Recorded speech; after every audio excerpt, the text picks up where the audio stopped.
Come on. Man. Come on. It is a Victory Tuesday here at the Break Room on CMF. Rochester's Classic Rock 96.5. WCMF. How's it going, buddy? Oh, it's going real good, buddy. What's going on, female buddy? Doing pretty good, buddy. You can tell we're all excited about the Bills win yesterday. If you're watching the live stream on the Odyssey app, WCMF.com, YouTube or Twitch, Kimmy's got her Flexin' Josh Allen t-shirt on. Pretty cool-looking t-shirt. I'm wearing my Bills legend Kent Hull jersey. And Tommy is dressed like a British man trying to colonize Africa. What are you doing? What? You're a pith head away from being the star of Jumanji. Bro, you don't have anything. Like, I know that you're not like a big, like, like, I could see you being like stylish Bills t-shirt guy. You know what I mean? Like something like subtle, but still says, I like the Bills. Kimmy, when you know, you don't have to show. That doesn't. See what I'm doing right? See what I'm doing I right don't now? think that rhymed I'm how rocking. you wanted it to. I'm rocking. Rocking what? I called a rocking chair last night. Oh, I thought you meant and you I'm sitting in that rocking chair right now. I thought you meant you had Parkinson's is what you were getting at. Rocking? Yeah. Make fun of me all you want. I'll make fun all day. All day. I'm going to enjoy today. Like, even Carl Banks has a classy line of leather NFL jackets you could imbibe it. You know, Kimmy doesn't know who that is. You don't know who Carl Banks is? No. I guess, why would she? You never watched Seinfeld? Elaine dated Carl Banks. Oh. Your Buffalo Bills, as you probably know by now, a monster blowout. Oh, my God. 47-10. 37-point win last night. No, wait, hold on. What Yeah, the it was hell? 47-10. Okay, thank you. I'm sorry. I'm a little groggy this morning. 47-10 win. They won by 37 points. They had 5 first half touchdowns? 4 first half touchdowns, 5 straight touchdowns. Oh, okay. So they scored a touchdown coming out of the thing. Right. And then Sam Martin, the punter, had to come out and ruin everything. Sucks. And we'll have all day to get into the game here all morning on a special post-game Victory Tuesday. But what I do want to talk about. What's that? Well, you know, it's 6 o'clock in the morning. Oh, it's early. And if you're up right now, you've probably been up for a little while. You're getting ready, right? Stayed up, watched the game. And we got lucky last night. Game was a 7:30 start. Yeah. So, you know, by 11 o'clock, the game is over. But if you're a Bills fan, especially after last night's performance, the adrenaline's cranking so hard, it's hard to get to bed. Oh, yeah. Plus, you had that wild finish last night with the Commanders beating the Bengals. The Bengals are 0-3 right now. Oh, boy. Oh, boy is right. Kimmy, the last 5 years, the Bills have played in an uncountable amount of primetime games. Like 4 to 6 each year. Yeah. And I would love to see a study done in Western New York about how productivity has dipped in the last 5 years. I thought that too, especially last night. They kept showing a lot of like what looked like teenage kids in the crowd. I'm like, those kids aren't making it to school tomorrow. Because like they were even there at the end of the game. That one kid had his sign. Yeah, and my parents let me skip school for this. I was even thinking like, even if you lived in Buffalo, like you're still not getting home until at least like midnight probably. And that's a double skip because for you to make that game, you had to pull them out of school or not have them go to school on Monday, right? Because, like, the traffic, that's the one thing that sucks about weeknight primetime games in Orchard Park. Is Getting out. It's a town. Well, no, not even that. It's a town. Yeah, it's a small town. Yeah. And they have a school district. So either they cancel school the day of the primetime games or let them out early, which makes everybody freak out, or you get stuck behind a school bus letting kids out every 15 feet along with Bills traffic. But, like, look, man, we all want to believe that we can go out, have a couple of drinks, stay up late, cheer, get rowdy, come in and do our job the right Enjoy way. life a little bit. And there was a time, thank you, in your 20s where you could do that. Oh, yeah. But if you believe in your 30s, 40s, 50s, 60s that whatever fun you had last night will not affect your performance today, you're lying to yourself. Well, I mean, you got to scale it back. You got to listen to your body. There's my point exactly. You guys, stupid. I was Bill Gray's tap room. I was a child. Tapping it out, buddy. Stabbity-babbity-boo. No, but you just got to listen to yourself a little bit. What does that even mean? Just, you don't have to go crazy anymore, but you can enjoy yourself. You're talking about while watching the game. Yeah. No, I get that. Like, you're probably not going to drink as much on a Monday night as you would on a Sunday. But it's not even just the drinking. It's just staying up till midnight, having to get up and roll out of bed and go to work is miserable. It is a little tough. I mean, look, the Bills winning gives you that little jolt of energy because you're excited to come in, talk to your coworkers, maybe the guy that's that Bills hater and like rub it in his face, right? When the Bills lose a primetime game, that is by far, it's rough. It has to be one of the least productive days in Western New York. True. You're depressed, you're angry. You feel stupid for staying up and watching it, investing emotionally in the team, and now you got to go sit through a whole day of crappy work. So you're thinking it hurts the economy? It has to. Yeah, because it's, like you said, solid 2 days of work lost. Like, I mean, when you think about the least productive days at work traditionally, I mean, March Madness is one that pops up immediately. Yeah. As you're starting to get towards the end of the year near Christmas, like those last 2 weeks before Christmas, like nothing gets done. But I would argue after those moments, days after primetime Bills games, nothing. Yeah. Because here's what sucks about that, too. Like, with March Madness, right, you could have a boss that does not care about college basketball and will hawk over you and keep an eye and make sure everything's going on. With the Christmas rush, there are bosses who know what's coming, so they're going to stay on their employees' backs. When it comes to football in Western New York with the Bills, everybody, especially now, is a Bills fan. Oh, sure. Everybody is watching that game. So even your boss and your boss's boss and your boss's boss's boss stayed up, watched the game, and are dragging ass. So there's nobody to hold anyone else accountable today. So it's going to be worse next Sunday night because next Sunday night's the next game, right? Yep, we're Ravens. In Baltimore? In Baltimore. So everybody's going to want to watch that game because they can go 4-0. Yeah, absolutely, Tommy. So it's going to be nuts. Well, it's hard to know. Like Sunday, at least you get to sleep in a little bit. Yeah, but it's still going to F you up, and it's probably a later start time. It's not going to be a 7:30 start time. It is not. No, it's not. So maybe the Bills can just run the ball every play, beat them by 30, and we can be in bed by 10. That would be great. If you guys could do that, I would really appreciate that. Now, I don't know, man. Like, what's the worst night for a primetime game when it comes to work the next morning, Kim? It's got to be Monday. Thursday, because it screws up Friday into the weekend. Yeah, but Friday's a meh. Anyways, I mean, literally, like most people, like kind of mail it in on Friday, even if there's not a Bills game. No, I mean, if you have a mail-in job, but if you have like a regular job where it's physical, you ain't. Sure. It's gotta suck. Okay, I think I'd still take the Monday, or I'd still take that over the Monday night. So like Thursday, I'm with Kimmy here. Even if you have a tough job, Friday it's one day and you're free. It's one day and the cuffs are off. Sunday night, like we said, you have the ability the day of to like sleep in a little bit. So yeah, it's not ideal on Monday and you got the whole week to have to burn it off, but you got your rest. Monday night, you go through a whole day of work, right? You get to that game, you watch the game, and now you have Tuesday, everybody Wednesday, loves Tuesday, Thursday, and Friday to get through before you have a little bit of rest. Like you say, it's Monday Night Football. Monday Night Football. They by should far. cancel it. I would be fine. Good. I would be fine with no. I mean.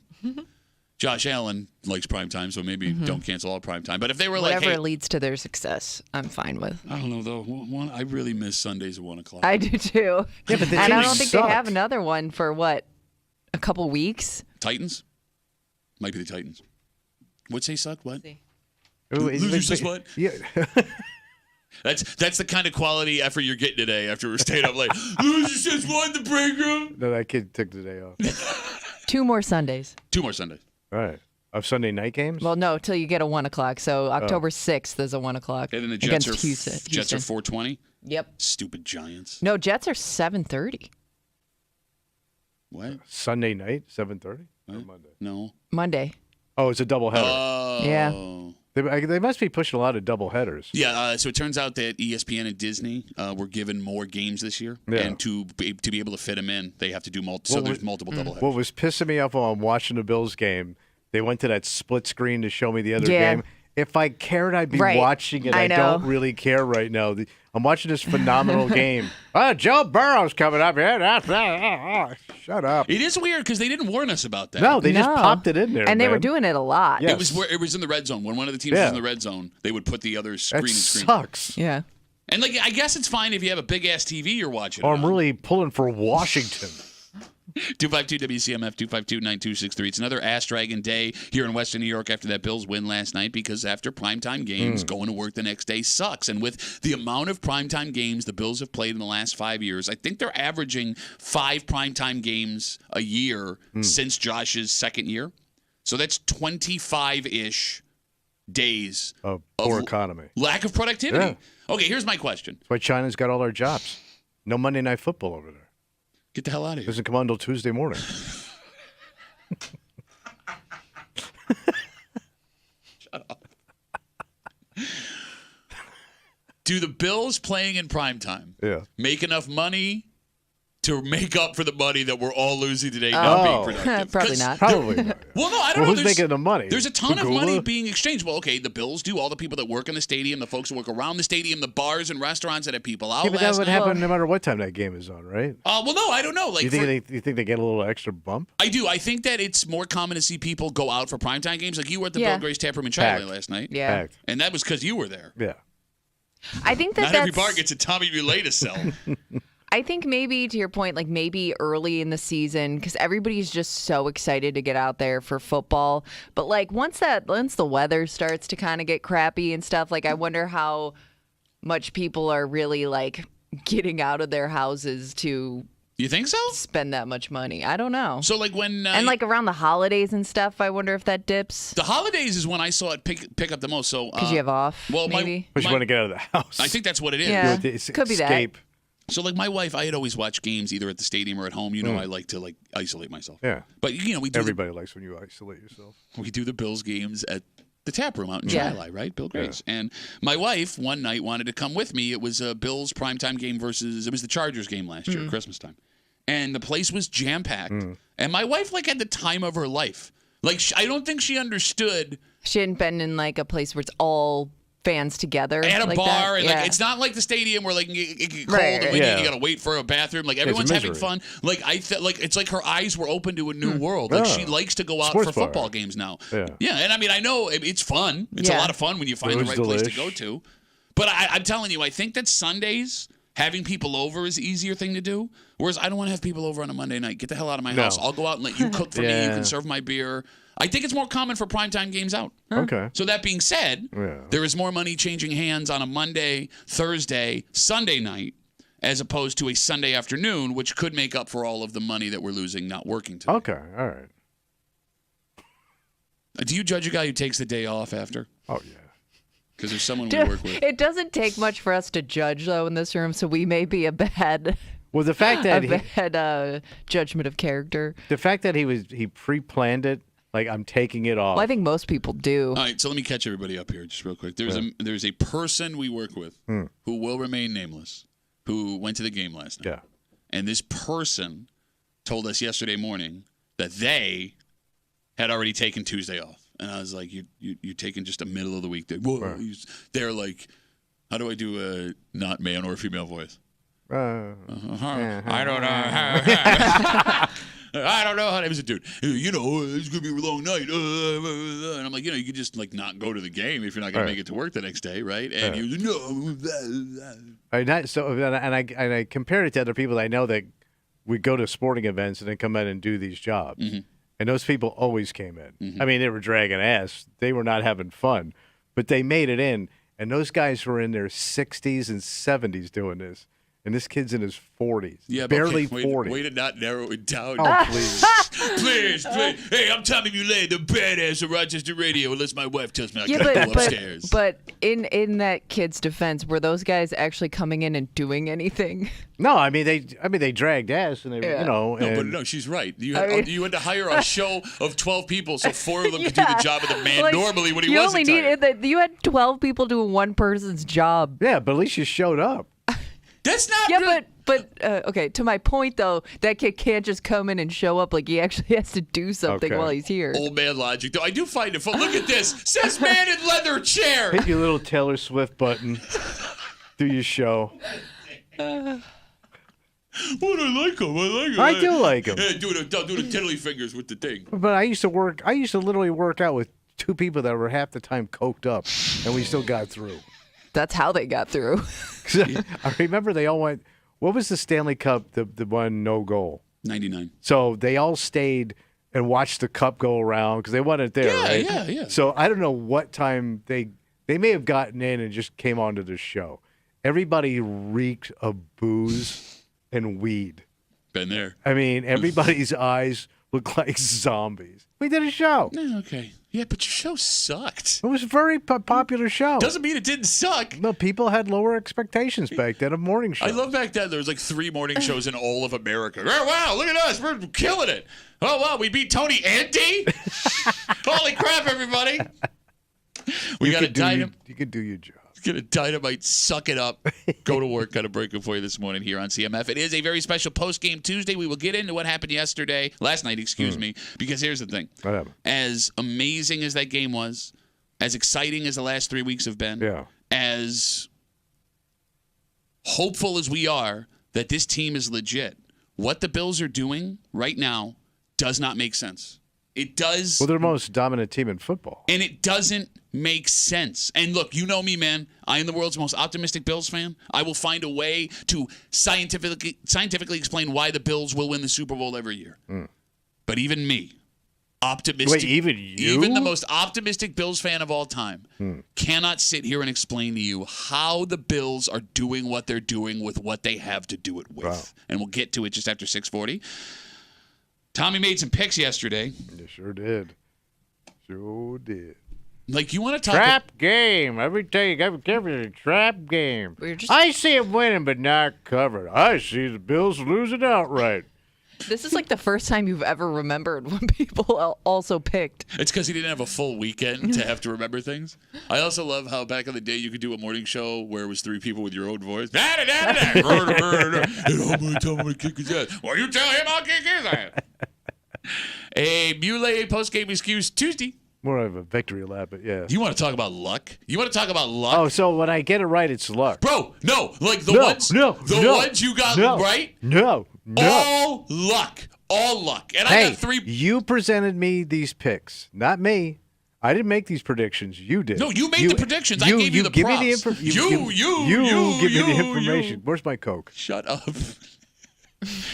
And our good buddy from 13 Wham, Dan Fates, Hot Takes Jesse Dan Fates. Yeah. Helps us try and explain how, again, the Bills are doing. He ain't gonna know nothing, that kid. Well, he was there. Oh, yeah, he was there, all right. Yeah, he was, yeah. Huh, he's a great kid. That and a whole bunch more as an angry old man lashes out at the world for reasons he doesn't understand. But first, Tommy. Yeah. You would be forgiven to think that this store had already disappeared forever. But you'd be wrong.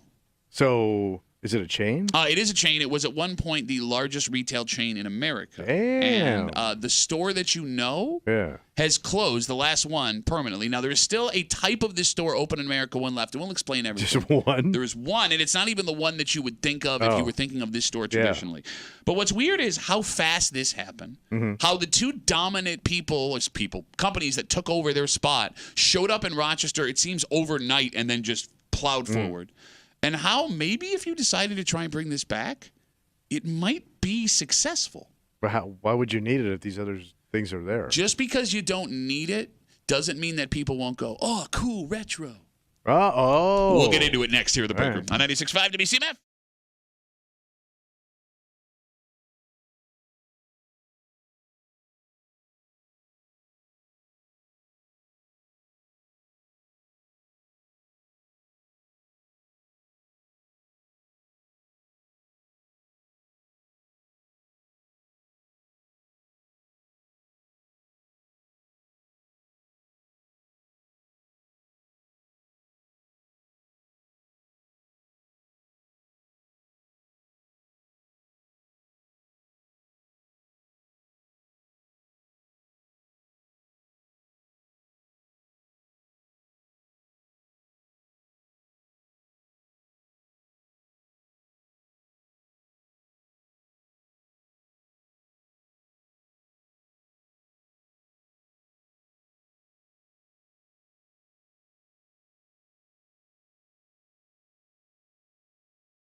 All empires eventually crumble. Oh, sure. It's not like we're living under Caesar's rule anymore. But it's still surprising to see how fast this dominant retailer in America collapsed. And it's not until you sit back and look at how everything happened that you realize it wasn't that long ago that the two stores that really buried this company didn't even exist in Rochester. Yeah. And how it looked like this would live on forever and ever and ever. It had its own catchphrase. Yes, it did. Yeah. You're hanging out in the break room, Rochester's Classic Rock 96.5. WCMF, by the way, there's so much to get to. I didn't even get to all of it this morning. Yeah. First break. All right, first of all, we got tickets to go see Metallica again today. Oh, boy. They're coming to the JMA Wireless Dome in Syracuse April 19th, courtesy of Live Nation. Tickets go on sale Friday at 10 a.m. If I were you, I would try and listen between the 7 and 8 o'clock hour today. Yes, the hot hour. In that 7 o'clock hour, if you want to see Metallica, I would be here for that. Also, it is Tuesday. Normally we do Where They Whinin', but we have our post-game victory Tuesday here. So much. So here's what we're going to do. All right. Tomorrow we have Hate Mail of the Week, as you know, what we do here. We normally do Hate Mail of the Week and Where They Whinin' on Wednesday when we have a Tuesday game. We don't want to overwhelm you. Look, it's a lot. It's a lot of stuff going on. All right, so what are we going to do with the whining? This week, set your alarm, set your calendar. Where They Whinin' will happen 9 o'clock on Thursday. Thursday wine. Thursday. And it will give a whole bunch of new people who may not hear the wine access to it on Thursday. We're trying to help people out here. So mark your calendars. Thursday, Where They Whinin', just after 6:45 this morning. What is happening in Orchard Park with the Bills doesn't make sense. Can't figure it out. And we'll get to it just after 6:45 here in the break room on CMF. Tommy? Yeah. The last full-size Kmart in America is closing next month. Damn. The last one. The last one. Yep. Where are they getting their stuff from? That's a great question. Right? Is there like one warehouse that's just serving one store? So I believe Kmart still has stores internationally. Oh. In countries that you wouldn't think have Kmart. Okay. But I guess when you're looking for cheap stuff, maybe they do have Kmart. Okay. So maybe that's where that stuff's coming from. All right, good call. But the store, which is in Bridgehampton, that's on Long Island, right? New York? Sounds like it. Right. It is set to close in October. It will be the last of the traditional, as you think of them, Kmart's left in the United States. In the early 90s, Kmart was at its peak, around 2,300 locations nationally. But a combination of poor business decisions, along with the expansions of Walmarts and Targets, killed them. Yeah. Now, by the way, there is still one Kmart left outside of this one in the U.S. It's in Miami, but it's what they call a downsized location. So it's small. Yes, if you walked in, mini Kmart. Yep, it wouldn't look like the Kmart. Lowercase Kmart. And it's in Miami? It's in Miami. Of all places. It's been there. It's been there for years. Yeah.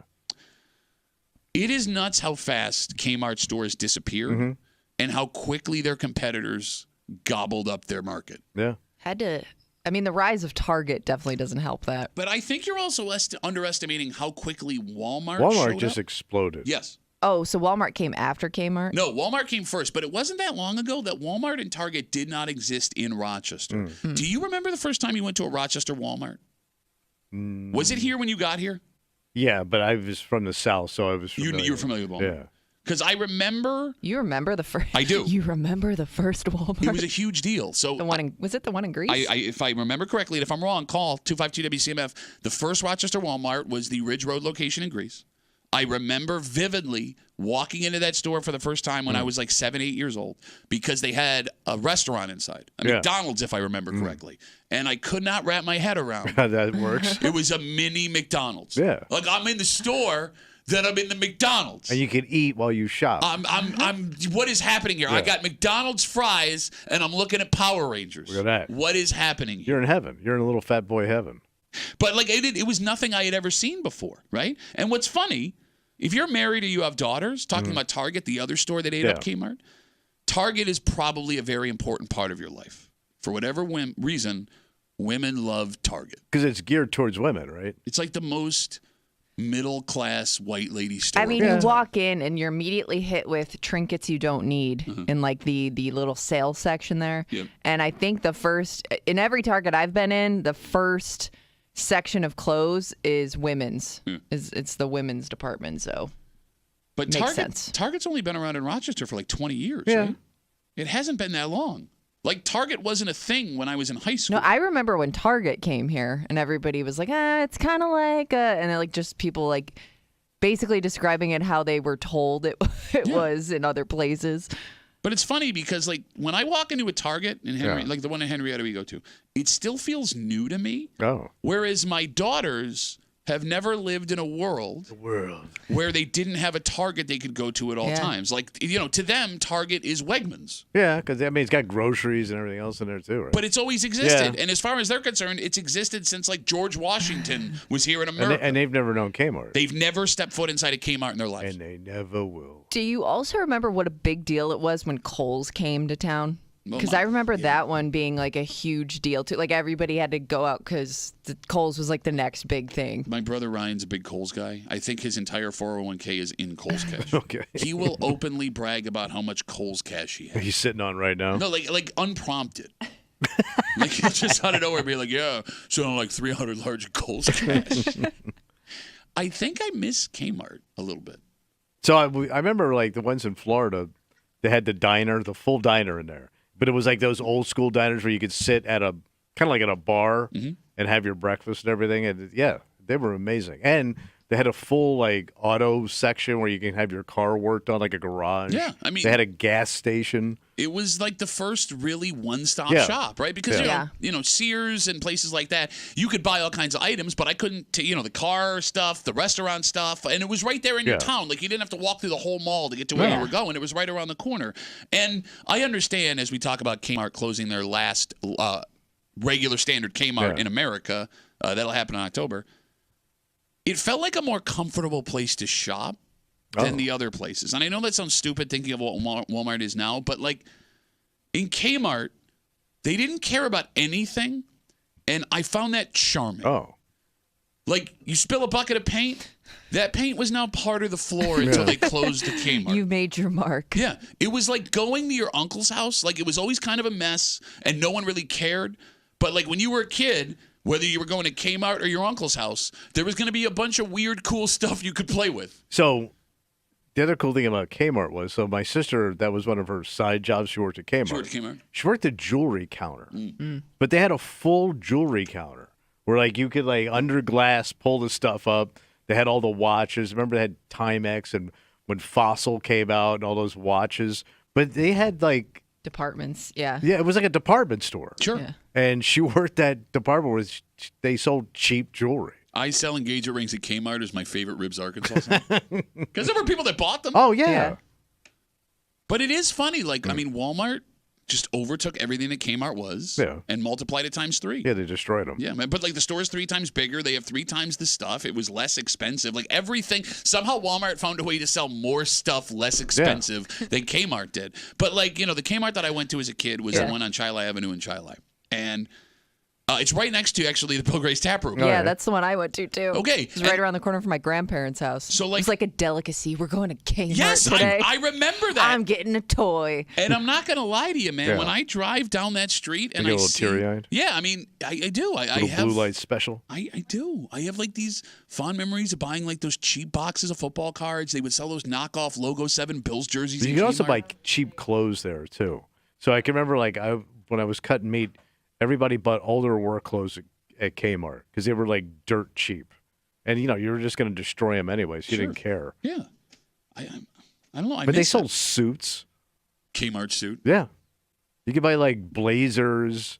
You could buy. I think that's where most people, I'm going to say in the South, before the rise of Walmart, got their church clothes.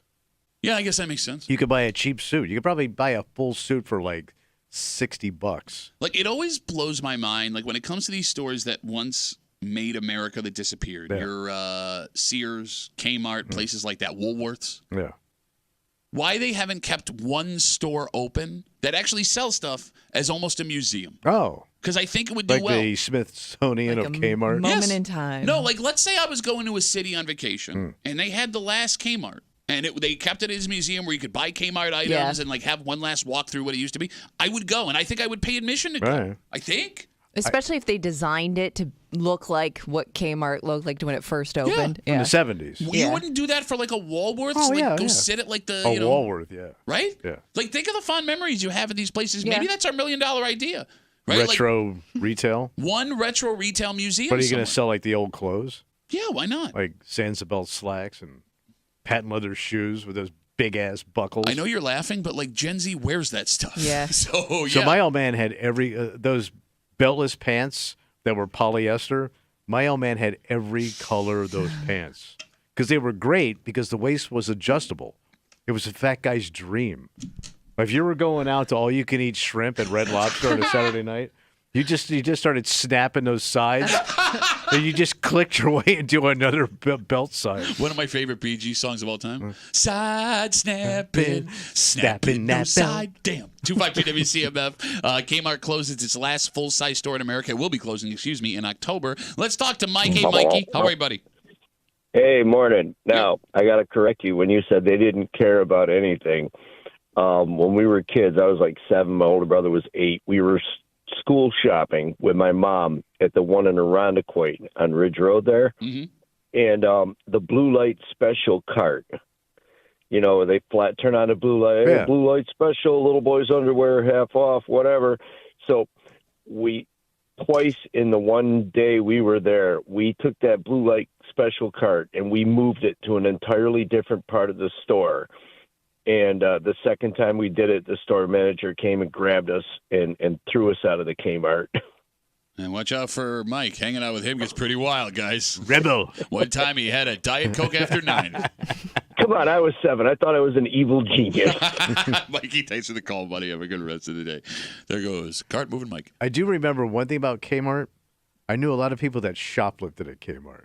Because to your point, you knew a lot of people that shoplifted, period. Yes. But like the Winn-Dixie I worked at was adjacent to it, right? Uh-huh. So I knew people that would go, oh, man, I got to go get something. They would walk over to Walmart and walk out without paying. Kmart, you mean? Kmart, because they were always understaffed. Always. They were notoriously, you always had to go find somebody if you were looking for something. Sure. And I knew one kid, he stole a goddamn car battery. Wait, a whole battery? He got out of that store with a car battery and had it in his car to go home.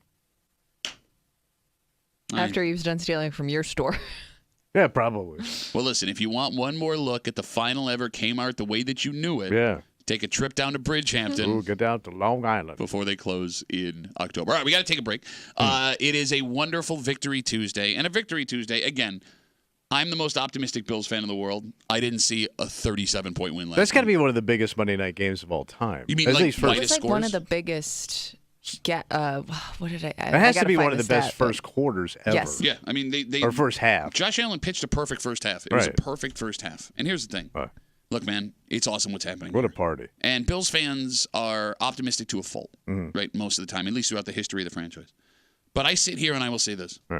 What the Bills are doing, what they did last night, and what they've done the first 3 weeks of the season does not make logical sense. It does. Oh. It does. Oh, no. But look, every argument that's made is backed up with data. Like, you could sit here and be like, oh, well, it's addition by subtraction, which is fine. But the data doesn't make sense because it's not just one thing. It's a whole bunch of things that should have caused this team to at least take a half step back. I'm going to explain it to you. Tommy's going to explain why this makes sense, and we'll get into it next in the break room on 96.5 WCMF.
Back to pass, looking left, has time.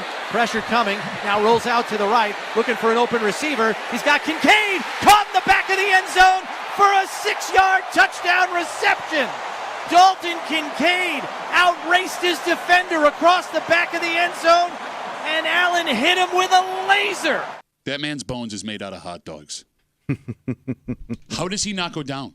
He never goes down. Big dude. No, Kincaid. Yeah, no, I'm sorry. Oh, God, I was thinking of Shakir. I'm sorry. No, you're right. You're right. I'm sorry. My fault. I got too excited. I was imagining the Khalil I was Shakir like, touchdown. how is his leg not broken in half? He doesn't, he just, you hear the boing noise. You're talking about Dalton? Boing. No, I'm talking about Khalil. I made a mistake on the Dalton. I'm sorry. I was fantasizing about another touchdown after that massive 47-10 win by the Bills last night. And what is happening, Tommy, does not make sense. I think it does. Okay. I can't wait to hear why you're going to tell me it makes sense. Look. There's been over a century of NFL football. For the most part, you know what makes a dominant winning team. And all of the experts, I think, had some points when they said the Bills had changed enough in the offseason where they weren't the team we knew them as anymore. Right.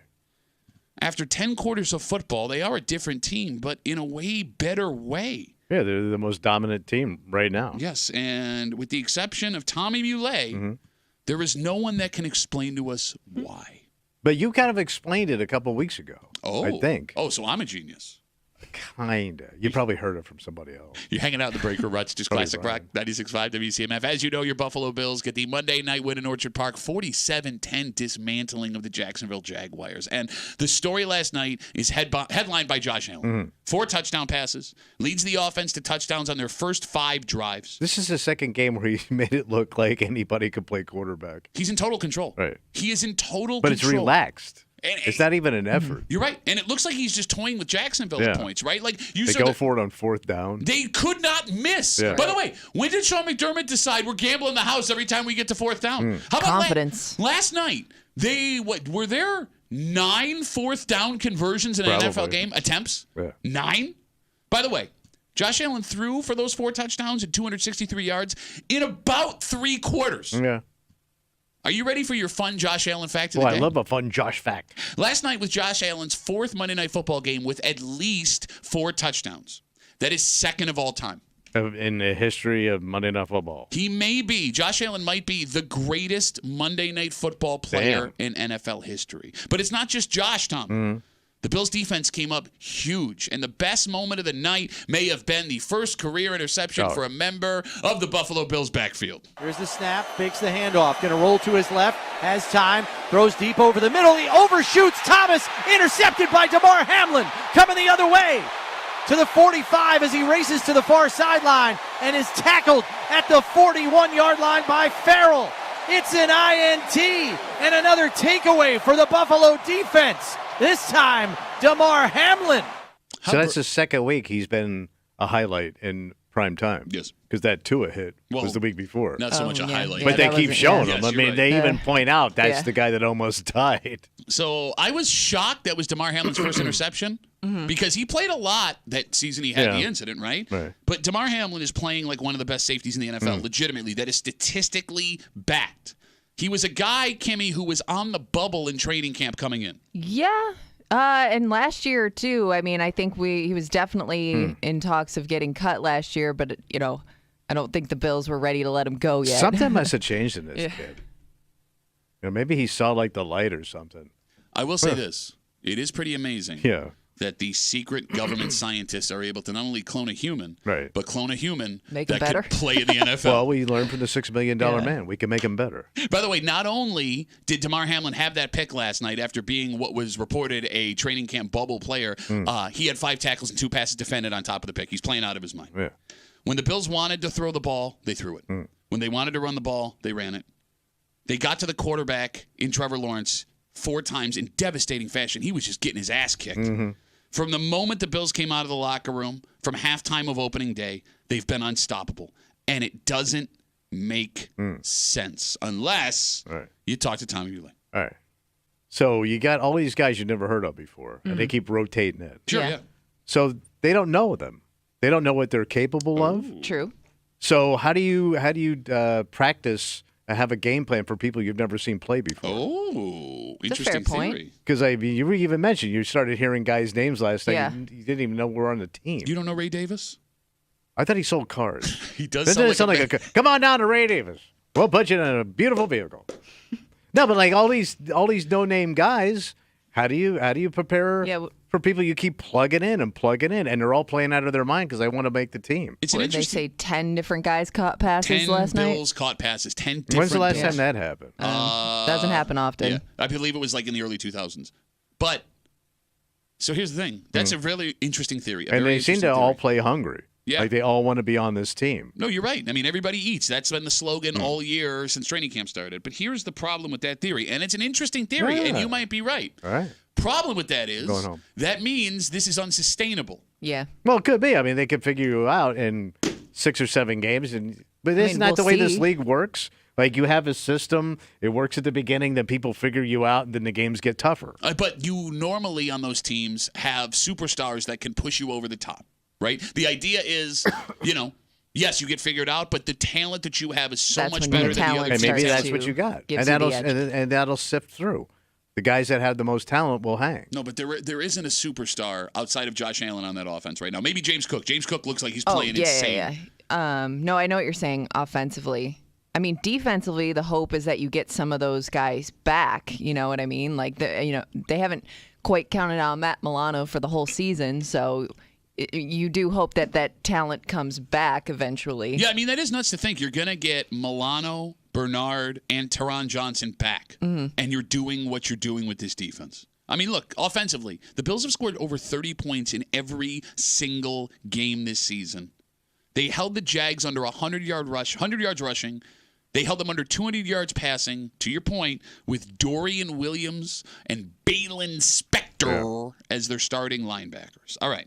Right. I don't like your theory, although your theory might. Well, because you think it may run out of gas. No, it will. If the theory is correct, it will. It means doom. Especially against good teams. Well, no, but they could also make adjustments too. Okay, but there's only so many adjustments you can make with just guys, and I don't think they're just guys, right? Like Dalton Kincaid is finally finding space where everyone's focusing on him. He played out of his mind last night, man. He was looking good. That touchdown catch that we just played. Right? Again, we're talking about the Bills and what they're doing. And if you got a theory better than Tommy's, 252 WCMF, because I would like a better theory than that. I would like that. Josh Allen had so much time in the pocket last night. Dalton Kincaid, he runs into the end zone. He runs home. He takes a shower. He made ramen noodles, put on his robe, got back to the stadium, put his stuff back on, stood in the corner of the end zone, and caught a touchdown pass. That was insane. Yeah. It was insane. They didn't get near Josh Allen last night. No. Maybe that's the difference. This offensive line is the best offensive line the Bills have ever had in the Josh Allen area. Is that possible? So far, doesn't seem like they're missing Mitch Morse all that much. Nope. Just saying. Nope. Because he didn't look great last night. No, he didn't. Well, like we just said, they didn't rush for over 100 yards as a team. So, way to make it sad, Kimmy. I know. Gabe Davis leaving the game early. Yeah. It was not great for former Bills players. Do we know what happened with Gabe Davis last night? I don't know. He was like the ghost? Physically upset on the sideline, and then he walked out. I didn't do so well. It looked like he had like a didn't look like chest it was like injury. He was holding shoulders. his chest. I don't know. That was his soul leaving his body. It almost seemed like the offense was so dominant last night that like Jacksonville just didn't even have any fight left. Like their defense was defeated. Like they quit that game so early on that I'm not trying to take credit away from what the Bills did, but Jacksonville really was like I was not worried about them trying to make a comeback because they were just not in that headspace. But that's happened every game they've played this year. Now that first half against Arizona was scary, but the Bills beat the will to win out of them outside of that kickoff return for a touchdown in the second half. That game against Miami, same thing. Even before Tua goes down, right? You beat the will to fight out of Miami, and you're right, Kimmy. It felt like after that second touchdown drive last night, Jacksonville, they knew they were outmatched. Yeah. It was over. All right. With this idea that this doesn't make logical sense what the Bills have been doing, I'm going to throw 3 theories out there other than yours, which sucks. What's your theory? 1, they have been unbelievably lucky, which is possible. It's not likely, but it's possible. Right. 2, the coaching staff on this Bills team is one of the greatest of all time to get this kind of production out of this roster. Okay. Because that has to be said. What they are doing on both sides of the ball, offensively and defensively, with, by the way, 2 of the younger coordinators. I mean, those guys look like they look younger than us. I think they are. It's amazing. What? Lay off the partying a little bit. It's amazing that Bills offensive coordinator Joe Brady can have the success he's having while also moonlighting as an Eminem impersonator. What is that about? Does every guy from Florida in his 30s look like that? Pretty much. Bro, you make money. You make money. Yeah, I know. And then the third potential thing here. Josh Allen is such a great quarterback and NFL player that no matter who you roll out on the field with him, if he has time, he can't be beaten. Yeah. That you can put literally anybody out there and he will win with them. And he's confident. He's relaxed. He's having fun. He does look like he's having fun, especially last night. You don't have Diggs whining to you constantly. I mean, look. It does make you wonder what the effect he had on the team was. Because it seems like every chance watching the game, somebody on that broadcast will take a shot at Steph Diggs at some point throughout the game, if not multiple times throughout the game. Without saying his name, they're like, wow, it really seems like this team is not selfish, and they spread the ball, and everybody gets a chance. And it just, maybe they're not taking a direct shot at Diggs, but I feel it. Look, I get the idea of addition by subtraction. And I would agree that Diggs being there caused issues for Josh in the way that the offense ran. Towards the end. But I didn't think it was this much of a difference. Well, think about this. Like, Diggs could go up and probably say something to Josh if he's unhappy. Sure. Nobody's got that confidence to say that to Josh Allen now. No. He's Josh the man. is the boss. And you don't like it. Tough. I got all these targets. So everybody knows it stays in their place. It really speaks to what confidence can do to a human being. Because like you said, man, like there was one play left. Like, again, there's a couple of plays where there's no receiver downfield. He just casually jogs for a first down. There's one of them on the Jag sideline where he casually jogs, steps out of bounds, stops, points at someone in the crowd, and then goes back and plays football again. All right. Bask in the glory. Oh, enjoy. Because, again, we're going to Baltimore next week, and those Baltimore games against the Bills are always nail-biting barn burners. All right. We have a Muley post-game excuse Tuesday. Like, no, you want to talk about luck? What you were able to do. No, it is. And I got proof. I got scientific proof that you lucked your ass backwards. Well, I called it the way I felt it. Did you? And I had 3 experts in this room telling me I was wrong. Oh, now I'm an expert? Oh, yeah. Because you just said I serve it up for you. It turns out it was the most lopsided trap game of all time. The lopsided trap sounds like a good seafood restaurant. That would be a great joint. So we'll get to a Muley postgame excuse Tuesday, just after 7 o'clock. 7:45 here on CMF. And also after 9. It's supposed to be a Where They Wine It Tuesday, but it is a postgame Tuesday. We're going to have Dan Fates from 13 Wham try and figure out. I want you to float your theory at him. Okay. And see if you take the wind out of his sails, out of his chesty sails.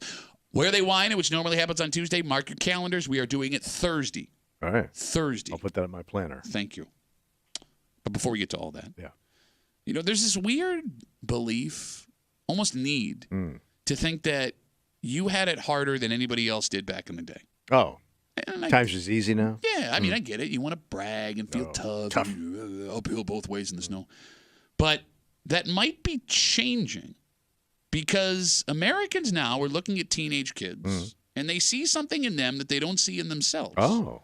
And although the majority of Americans now believe this, the folks that don't are loud about how wrong they think these people are. All right. I mean, was it hard for you to be a teenager?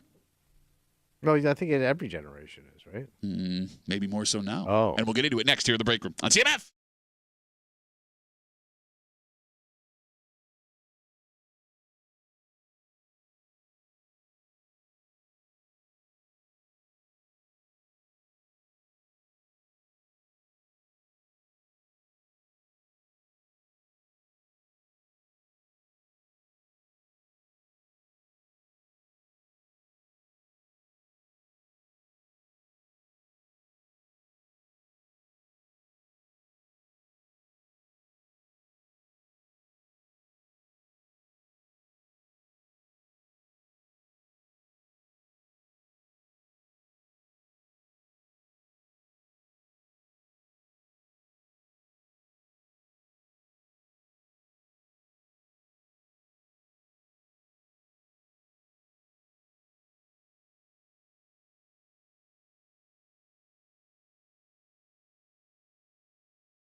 For the 15, 18-year-olds of Rochester, the last couple of weeks, stuff got real again, right?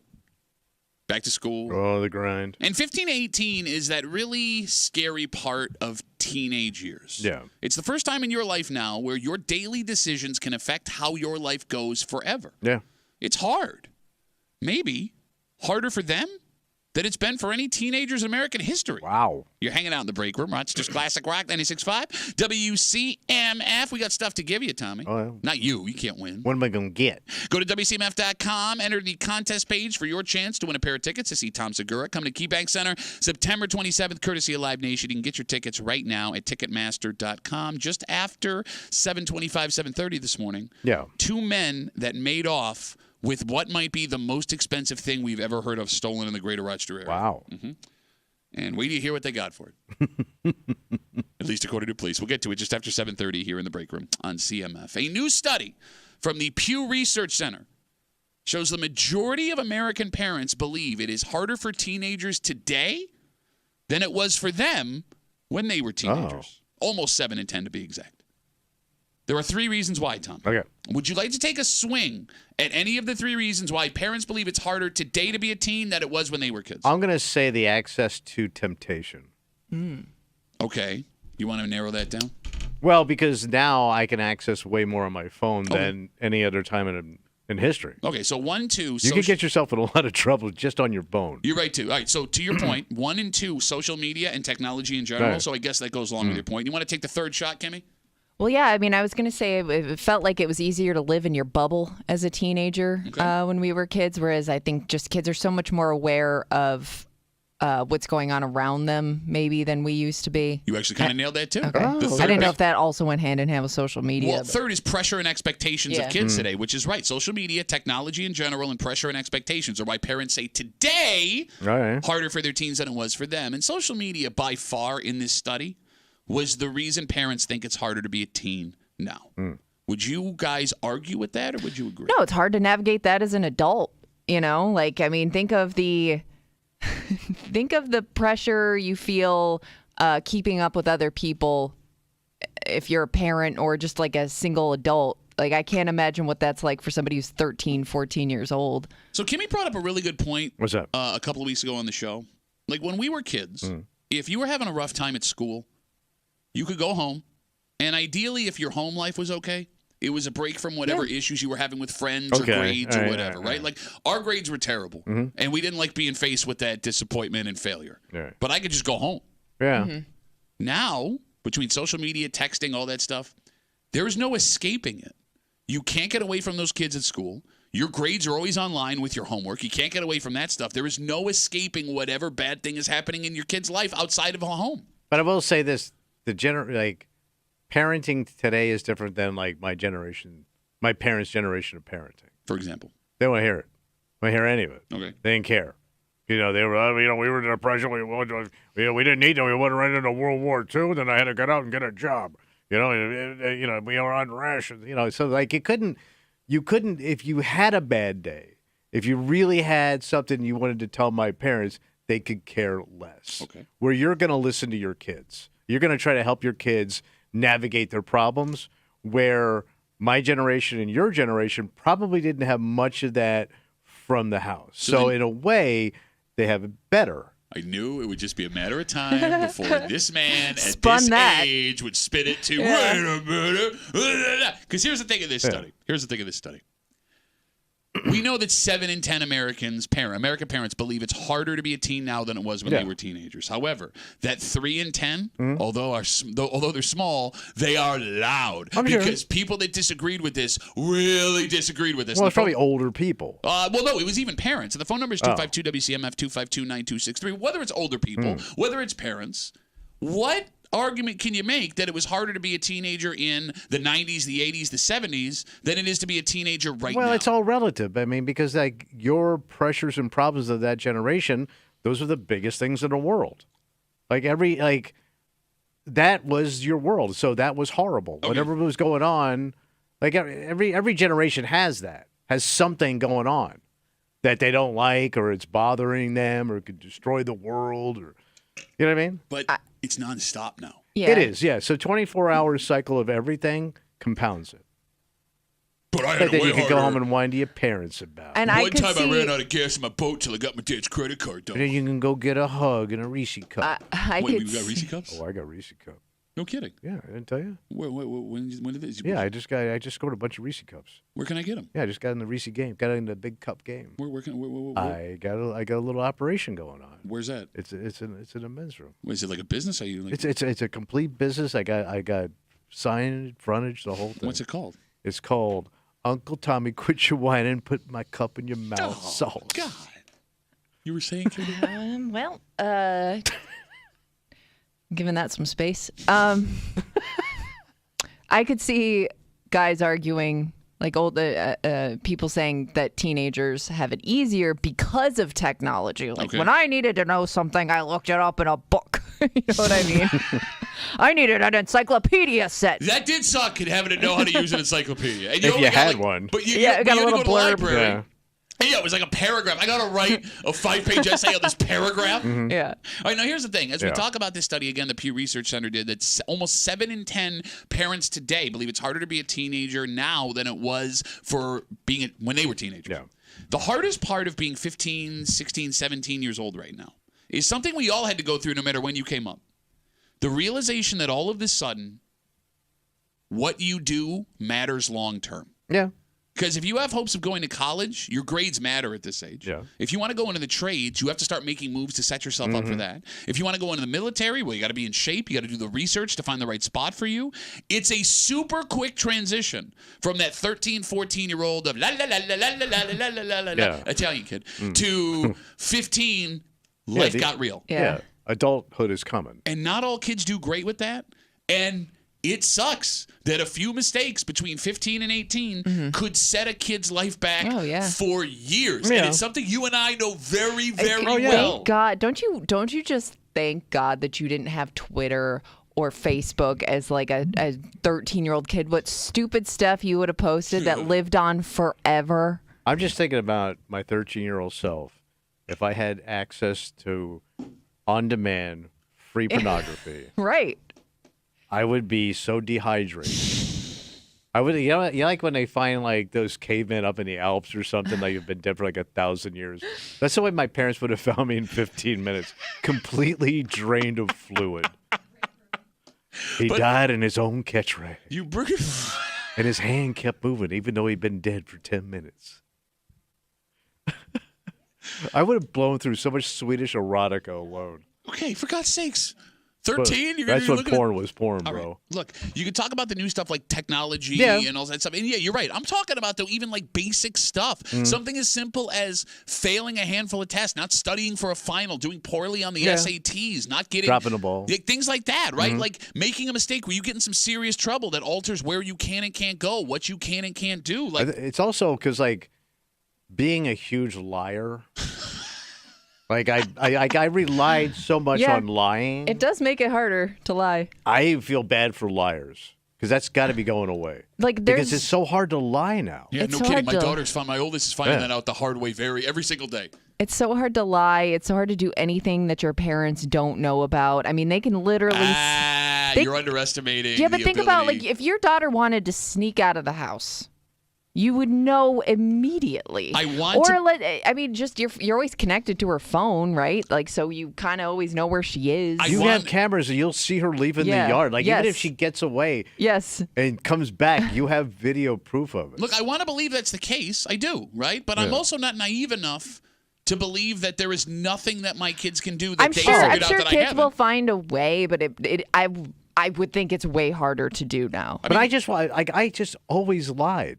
Like, that was my go-to. I could barely remember ever telling my parents the truth about anything.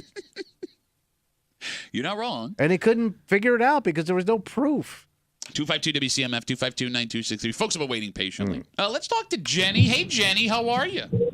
I'm doing good. How are you? Good. It's pouring rain right now, and I'm like, I'm driving to work. Well, it's the But tears I of Jacksonville fans pouring down. I'm sorry, Jenny. Go ahead. Yeah, no, it's okay. I just wanted to comment about what you guys were talking about with the teenagers today, and I have a 14-year-old, and I agree with all of you. It's kind of a little bit of everything. It's from technology to, and even how we were raised back in the 90s, like, I don't know. I think it's just a different time because of the technology. Okay, but Jenny, let me ask you this. If you had the ability to live, tomorrow Wizard comes at you, he's wearing the same coat Tommy's wearing, and he goes, you're going to be a teenager again, but you get to choose. What year did you graduate high school, Jenny? 2000. Okay, so you can be a teenager, you can be a 17-year-old in 1999, or you could be a 14-year-old today and you got to relive high school all over again. Which one would you choose? I would go back in time for sure. And why? Because of the social media and just, I don't know, things were just different because there wasn't so much access to the phone. The phone is the problem too for these kids. Okay. So do you limit your kids' phone access? Like, how do you handle that?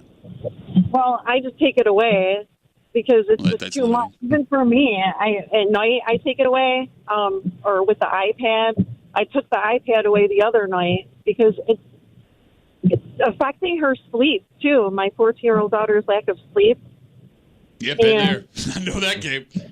Yeah, what do they say? Kids need 10 hours now? Well, that's a study we had. That's why Fairport announced last week that they are moving, starting next year, their start times back like an hour and a half to get kids more sleep. Right. Yeah. Get your full 10. Yeah, and I just think that even their mental health, like, it does affect them. Like, but I'm very thankful that my daughter is in swim. She swims for Western Runaway, and if she does at least one activity, I think that helps the teenagers today to do something. Sure, and if you take your phone in the pool, it breaks, so that solves that problem. Yeah. Oh, yeah, they have, they have rules with that. Yeah, okay. Well, Jenny, I got to take some more calls, but thank you for the call. I appreciate it. Well, they have a rule about the pool? They have a rule about no phones in the pool. Well, they got tired of putting all that rice in there. She brings up sports, and even that, I would argue, is so much more competitive. I mean, it was starting to get that way, I think, when I was a kid with all the travel teams and AAU and all that. I think it's 10 times worse now. I mean, your kid can't just go play a sport because they want to have fun. Like, they either have to do it competitively or almost not at all. It's mind-blowing, and I've actually I've had the luxury all of a sudden by accident of seeing like a side-by-side all of a sudden, because my daughter has played hockey since she was 5. She plays travel hockey. She's been playing for a couple of years. And like, the team that she's on is not even like intense. It's not hardcore. It's not over the top. Yeah. But it's still a commitment. It is. Yeah. But I didn't even realize how far gone because I played sports back in the day. Again, you showed up, you played, you went home, right? You didn't know any better. My youngest started playing tennis at Aquinas, right? And she loves it, and it's great, and the coach is fantastic, and she's having the time of her life. But it's a much different sport, and it's much more low pressure. And I didn't realize how intense my daughter's hockey career had gotten until I started going to my youngest tennis matches. Plus, you're out there late.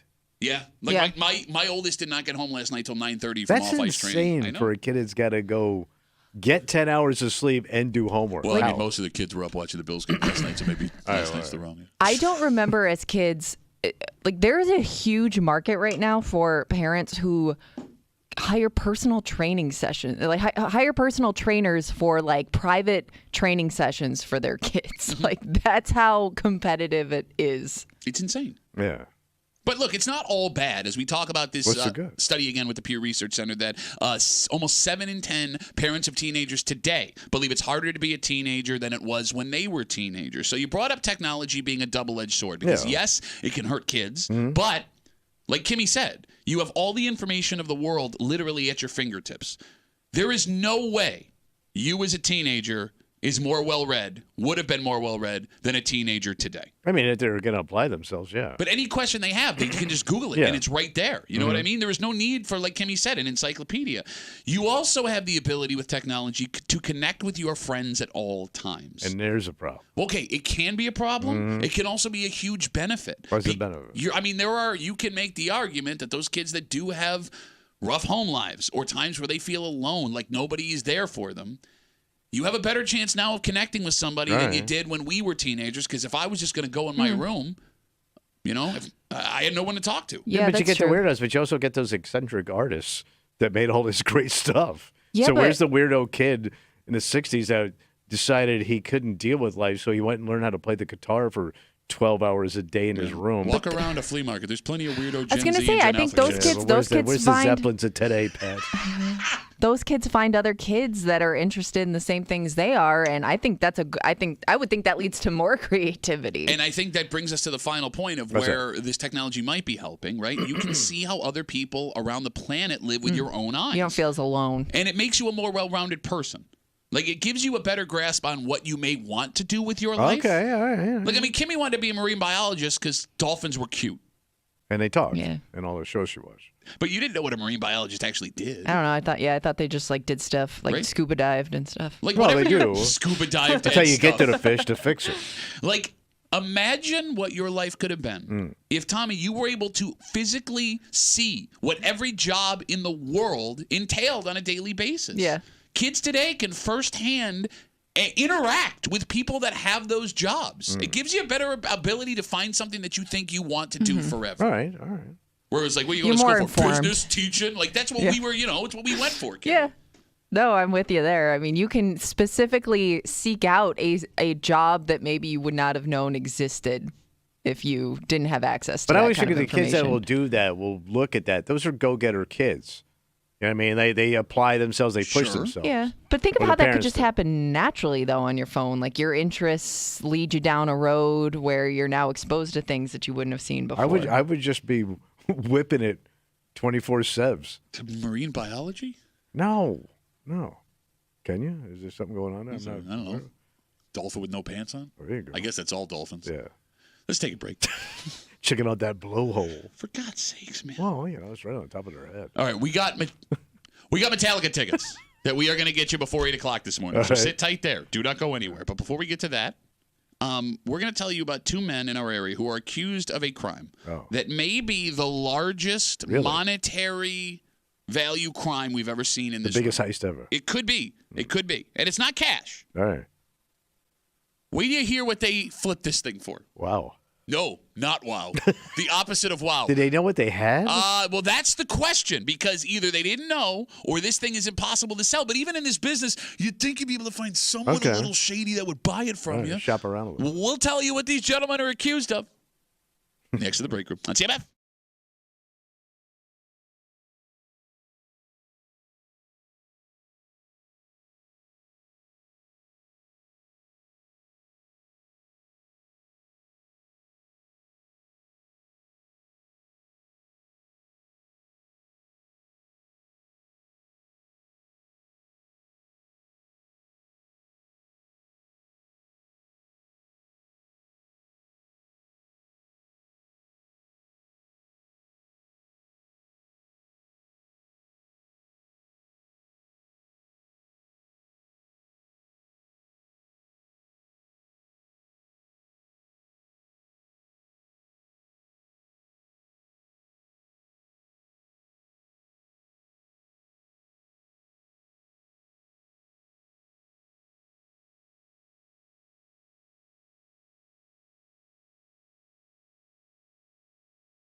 What if I told you these two men had 6 figures in their hands? Damn. If the allegations are true, I mean, it wasn't the most legal way to acquire it, but they had a chance to make some bank, son. You ain't kidding. And they were willing to travel to make money. We got proof of that in the story if the allegations are true, too. Spoiler alert, it's not going to go the way you think. All right. But we don't know why. It could be because they had to unload this as fast as possible. It could also be these guys may be dumb and had no idea what they had in their hands. Yeah, but wouldn't it be obvious? I don't know with this thing specifically. I don't know what they got. It's not like the Hope Diamond. All right. You're hanging out in the break room. Rochester's Classic Rock 96.5. WCMF, 2 big things. All right, first of all, we got a pair of tickets to see Metallica. Their world tour is, I'm sorry. Big show. Glad we got that in there. Their world tour is coming to the Dome in Syracuse April 19th, courtesy of Live Nation. Tickets go on sale Friday at 10 a.m. We will get you those tickets in just a little while. Wink. Okay, could have done without that. I didn't do the high-pitched wink. I think we came to a compromise. I will just say wink while winking instead of going wink. Just glue your eyes shut. Wink. Oh, you know how great that would be for me right now? I don't have to look at that. I'll go get the glue. So sit tight on that. Yeah. Do not call now. I see you, Michael. And just after 7:45, it's a very special post-game Tuesday. Oh, boy. Tommy made some picks. Picks? His dumbass fell backwards into luck and almost all of them. Bro, I got proof it's luck. I got proof. Muley post-game excuse Tuesday. Coming up in just a little while here in the break room on CMF. This story comes to us from Orleans County. What happened? You know, for being so close, we don't talk about Orleans County all that No, much. because it's over there. Police have arrested a 51-year-old and 27-year-old man after the alleged theft of a lifetime. What'd they grab? Authorities say they stole a trailer from what sounds like a job site. And that's a standard thing. Like a big tractor trailer? No, like a trailer, you drag it behind your car, like a tow-behind right. trailer. And we've seen that story a couple of times. In fact, folks with trailers are having a hard time keeping their trailers secure. Right? However, it's the contents of this trailer that were so exciting. What are they holding? Authorities say inside the trailer was what's being described as a roofing machine valued at over $100,000. Wait, just the machine? The machine inside the trailer was valued at over $100,000. And you use it to do roofing? It's a roofing machine. What else would it be?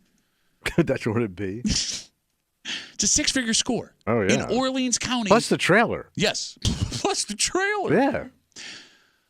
How many high-end items, think about this, could you take from other places and never come close to 6 figures? It had to be a high-end car or jewelry. Bro, you would have to steal like 10 Rolexes to get to $100,000. Like a Mercedes. Okay. Well, these guys had it. They had the Mercedes of roofing equipment. And that's what makes the end of this story so weird. What happened? So police say the pair took the trailer, just the trailer. They drove it all the way to North Carolina. And they Jesus Christ. And they sold it there. Yeah. The grand total in cash that they received from their haul, $4,000. What? According to police. So did they not know what they had? So here's the thing. It doesn't say in the story that the pair tried to sell the roofing machine, which is funny because it's by far the most valuable thing they allegedly had their hands on. And if the allegations are true, they blew a 6-figure payday. Yeah. And they ended up getting arrested anyway. Right. So that means there are 3 potential explanations here. 1, these 2 men had no idea what they had in that roofing machine. And I guess if you don't work in that line of business, maybe you wouldn't know. But you could Google the machine. What do you do? I found a machine? No, but you would know like the retail of it. How would you know? Do you know? We don't even know what this looks like. Yeah, but I mean, you could probably like read the name of the damn machine. Okay. And know what the hell it is. All right, look, I know you and you know me. What? Okay. We know nothing about any kind of like blue collar work on a daily basis. I know, but I have a roof. Okay. My wife does. There is no way if you plunk this machine down in front of you and I, especially, we would be able to figure out what it does, let alone what it's worth. Yeah, but these are probably like regular guys. Regular guys that stole a trailer allegedly and drove it to North Carolina. Yeah, but they're probably working class criminals. If they were working class criminals, they wouldn't have to steal a $100,000 machine, would they? Second theory. All right. They knew what they had, but they had no way to sell it. But they weren't. Did they try to sell it on the way down? No, there's no word that they tried to sell in Carolina? There is no word they tried to sell the actual roofing machine. But like maybe something that expensive, if you even tried to sell it, it would send up so many red flags. They were afraid they'd be arrested immediately, which is possible. But I think you could still get more than $4,000. Yeah. And the third would be That would be the fear. No, the fear of getting caught, along with no one would buy it from them for that. So reason. just unload it and get the hell out of it. Exactly. Do we know how they did get caught? It does not say in the story. No. And like the funny part about this too, again, they were caught selling the trailer according to police. Yeah. So with the $4,000 the pair allegedly made from the trailer, let's say they split 2G. Okay. You had to drive to North Carolina, so take out food, gas, hotel room for the night. The time you're stuck in a car with that other guy. Waffle House. And Waffle House bill. I mean, you're only looking at what, $1,700 a person? Yeah. When you had $100,000 and now you're on the run. Okay. 252 WCMF. First of all, folks that work in this line of business, would it be impossible to flip a machine like this and not get caught? Because I don't want to sound rude here, right? Because I know there are lots of reputable roofing places in Rochester. We've also learned from some of the crime stories we've covered, there are plenty of non-reputable roofing places in Rochester. Yeah. Yes, and not even scammers, just folks that they do the job, they just do really bad jobs. Okay. But maybe when you're buying something that important and that high end, you're not going to buy it off of some random person's trailer. You know what I mean? If you're willing, look, let's say you can get it for $40,000. But maybe you would think, does it even work? You know, I don't know. Let me run that roofing machine. I'm going to test out that roofing machine. So maybe it's harder to come by just because of it's almost like too expensive to randomly sell to somebody. Like if these guys weren't like alleged criminals, it would be borderline cruel that you let that much money slip through your fingers. So do you think? All right, so they just sold the whole trailer, right? I don't think the machine was in the trailer. It doesn't say that in the story. I think they just sold the trailer. So where did the machine end? I have given you all the information I've given you. All right. Probably on top of a roof. Okay. I don't know. Could they have sold that earlier? Possible, but that probably would have been included in the story. You would think, that's right? the big ticket item. Did they take the big machine out because it was slowing them down? Just threw it on the side of the road. Hey, this stupid hunk of metal slowing us down. We got this cool empty trailer now to sell. It's not out of the question.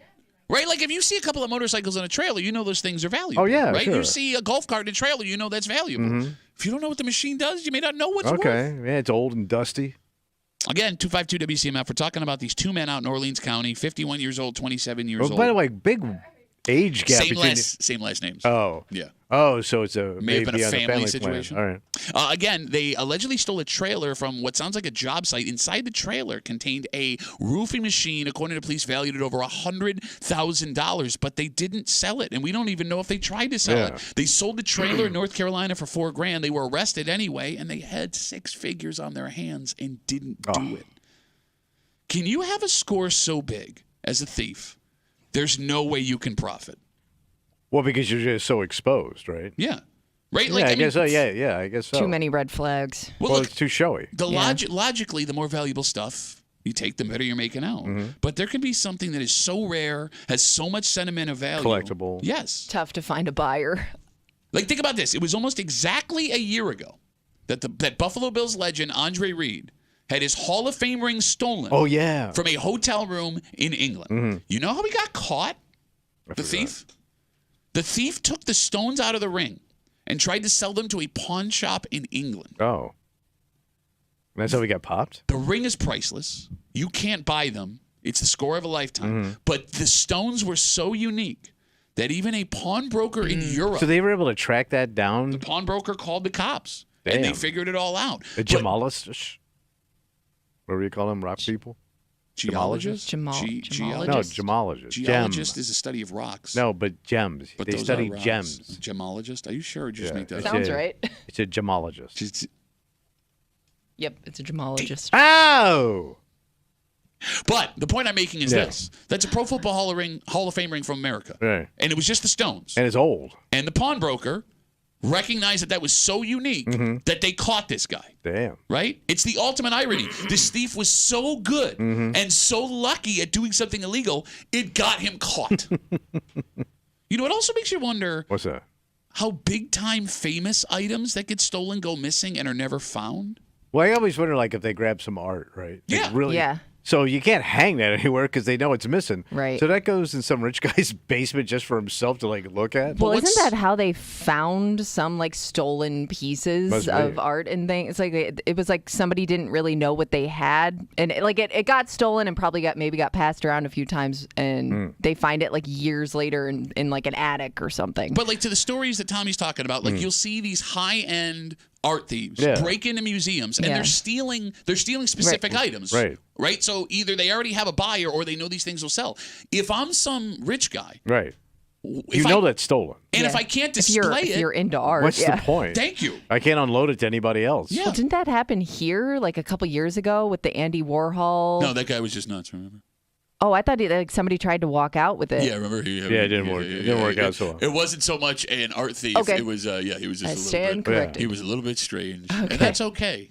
That's okay. Yeah. Well, as long as you're not trying to steal Andy Warhol stuff. There's a famous case of the ruby red slippers from The Wizard of Oz that Dorothy wore. They got ripped off? They were stolen. And they were missing for decades. Oh, really? Now, they've been recovered. Aren't they in the Smithsonian? I think one of the there was like 3 pair. Oh. One of them, but I did just see them. Anyway, the point I'm making is this. It was only in the last couple of years that they recovered the slippers. But what the hell were you doing with them for the 50, 60 years they were missing? Well, probably that's somebody's what I mean. closet. Maybe somebody bought them and then they passed away and somebody inherited them, not really thinking they were the real thing. Oh, they were ripped.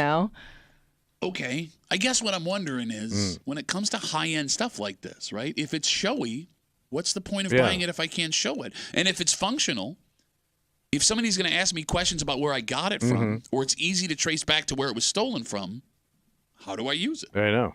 So it must just be like you just wanted to have it. Okay. You can't even brag about it. But then again, it's like my brother that collects bourbon bottles but doesn't drink any bourbon. You can he never. just wants to look at it. You will never let that go. It drives me nuts. Why? You guys got a hobby. Yeah, but it's a hobby of something you ingest that you don't ingest. It'd be like you collecting Buffalo Bills merchandise, but never watching the game. Yeah, that would be weird. Okay. Yeah. Like I just like the color schemes. Oh, it's America, baby. There you go. Red, white, and blue. blue. We got Facebook messages coming in. You can always get us at WCMF or the Break Room Facebook page. This comes in from Dan. Dan says, unloading a machine like that, although I'm not sure exactly which one it is, would be almost impossible. They would have to have the cash to want to pay for it. They would have to not ask questions about where you got it from, and they would have to be sure it worked, buying it from 2 guys that had it in a trailer with no paperwork. By the way, that all works in the Deep South. Yeah, but if somebody really needed that for work, they obviously have to have enough money to buy something like that. And I would think they would just get a legitimate one if they could afford it. No, but if it's like a third of what an actual one costs. Yeah, but then that's what I'm saying, though. Like, why is it so cheap? Does it actually work? Well, but there are people who have, look, I'll take the risk spending 30 grand as opposed to 100 grand for a new one. Like, I mean, you've done that before. I think if that guy's like a roofer, he knows what he's looking at. Yeah, but how do I sell it if I'm not a roofer? A genuine roofing machine. Well, you may want to get into roofing. I hear that's where the big stuff. money is. Okay. Look, this is like stealing, but it's totally legal. What you got? Well, Metallica, their world tour. Oh. It's coming to the JMA Wireless Dome, Cuse, April 19th, September. April 19th, courtesy of Live Nation. Tickets are on sale Friday, 10 a.m. at livenation.com. But we got a pair of tickets for you right now. And how do I get them? Well, how do you get them? What do I do? You break into a trailer, you sell $100,000. No, don't do that. You call us right now. 252-WCMF, 252-9263. We'll take the 8th caller, you, and someone special with you. Are we going to see Metallica at the Dome in Syracuse right down on 90? Pay the tolls. Go see Metallica. 252-WCMF, 252-9263. 8th caller, best of luck from your friends here in the break room on CMF. Speaking of luck, Tommy made some picks yesterday. Oh, yeah, I sure did. No, bro, it is rock solid proof that you luck ass backed into. I said this was going to be, I told you. This is going to be a rockin' show. You did not and predict. And I got to hear trap game, a tie game. Bills can't even win. It was a trap game, and I didn't say the Bills weren't going to win. Where was the trap? I didn't see no trap. A Muley post-game excuse Tuesday on a special football Tuesday. Next, here in the break room on CMF.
Allen back to pass, looking right, now over the middle, complete to Shakir. Races away from the defender, 10, 5, spins into the end zone for the touchdown. What a race to the end zone by Khalil Shakir. 27 yards to pay dirt. The rubber band man himself, Khalil Shakir. Go on, prepare yourself. All right. It's Khalil Shakir. Your Bills, a blowout 47-10 domination of the Jacksonville Jaguars in prime time last night in Orchard Park, and everyone's feeling good. Yeah. Look, right. When you do good things, I will give you credit. I will not give you credit today because it's you presented me with scenarios. I gave you my opinion. It's dumbass luck. And if you would have took your money and stayed with me, do not bet on what Tommy says. You would have been rich last night. It was dumb luck. Rich. Dumb luck, and I have proof it's dumb luck. Big money right there. You're hanging out in the break room. Rochester's Classic Rock 96.5 WCMF. Let's just get this over with. Go ahead and hit the bit button, Kimmy.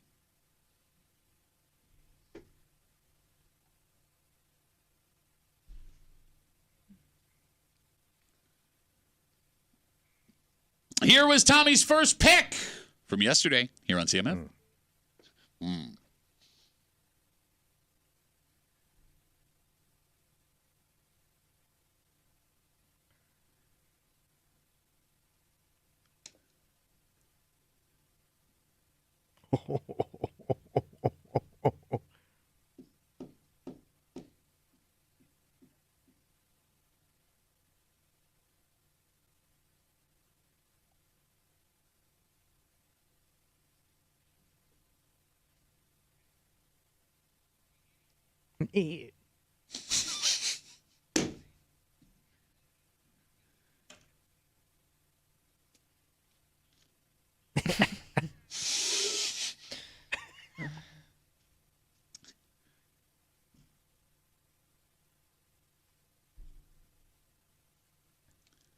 So it wasn't the most spectacular night for Keon Coleman.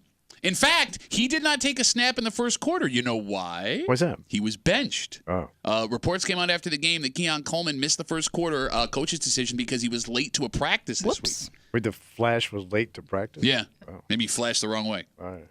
Last night, Josh Allen threw at Keon Coleman only one time. And you only needed one time. Takes the handoff to Cook. Pressure coming. Fires down the right side, looking for Coleman. He's got it, and he's into the end zone. The rookie with his first touchdown as a pro.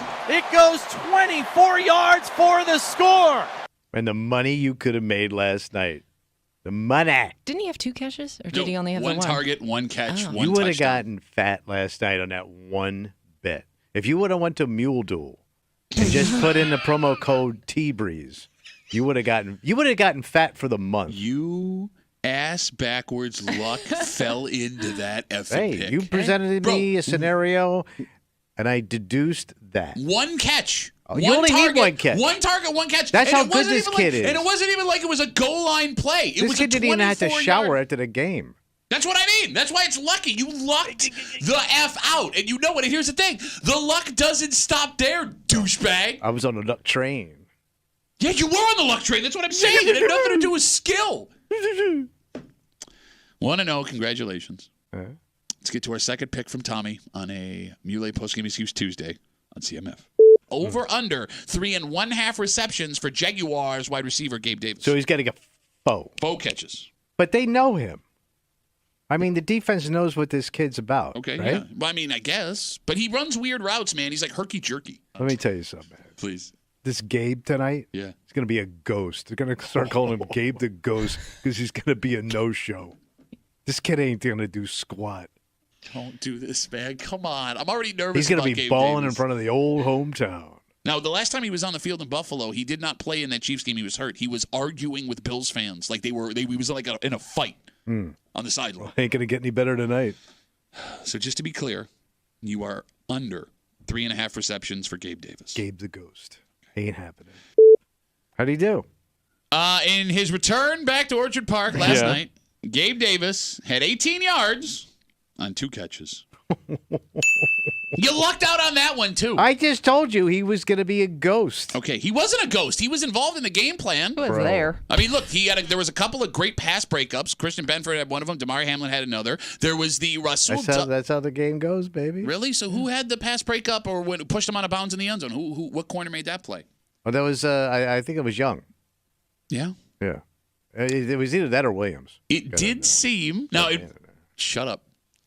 Before the game, Kimmy, there were hugs and kisses, and everyone missed him. He went over to say hi to Josh Allen and seemed like, he was happy to be back. Well, not happy to be back, but not miserable. During the game, there was an interesting exchange. Right before halftime, the Trevor Lawrence, quarterback for the Jags, unleashed a deep ball right at the goal line that Gabe Davis pulled in, but he couldn't get his feet in bounds. Russell Douglas, Bill's corner, started jawing at him. Gabe Davis started jawing back, and Russell Douglas was doing like a hand thing. So I don't know if that was like all in good fun. I don't know. Or there was some frustration. I'm sure he's probably frustrated at that point. Gabe Davis also left the game with an injury. Can you look and see what that injury, if we have any update on that? I told you, it's when his soul left his body. Okay. Well, he was already a ghost, I thought. Yeah, well, it was So his soul left his body again. Slow-moving soul. Okay. But your ghost is a soul. So Yeah. if you lose your So he soul lost as a his soul ghost, you're just twice. not a ghost anymore. You're just a nothing. He's dead to me. And you know about being a nothing. Muley post-game excuse Tuesday here on CMF. Tommy Luck's ass backwards. Where's my ding? I gave you a ding. I didn't hear no ding. There was a ding. Do not give him an extra ding. No, I did not hear a ding. There was a That's ding. not my problem. It happened. Why don't you turn up your hearing aids, you old bastard?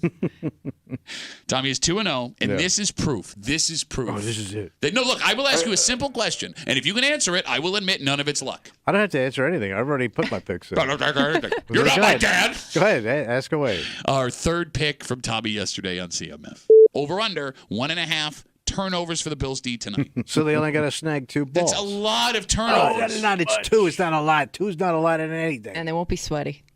Most likely. Oh, no, they might be wet. They It's could gonna be be wet balls. So it's going to be it may Bless be you. wet out there tonight. Hard to hold on to that ball. You know they keep the balls dry. I know, but still, ball goes on the ground, ground's wet, ball's wet. Thank you.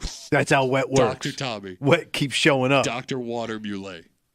So, over/under 1.5 turnovers Oh for the my Bills. God, I guess the goddamn thing twice. You don't think these professional athletes, multi-millionaires, is all they do, can't grab 2 wet balls? You know, the Jaguars offense also professionals, also millionaires. I understand. No, I think don't you care do. what Jacksonville does. Okay. That's Jacksonville's problem. Okay. I say they're going to get 2. At least 2 turnovers. Okay. Okay. So, to be clear, you are over. Okay.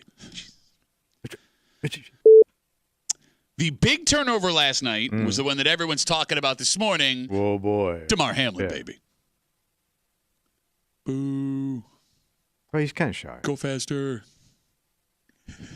What's that? It Having says, some technical difficulties. okay, no worries, no worries. Well, what a story. Here it goes. Okay, that's great. No, it's better. Here's the snap, fakes the handoff, What a going to roll story. to his left. That was a great has story. Time, throws deep over the middle. He overshoots Thomas, intercepted by Damar Hamlin, coming the other way to the 45 as he races to the far sideline and is tackled at the 41-yard line by Farrell.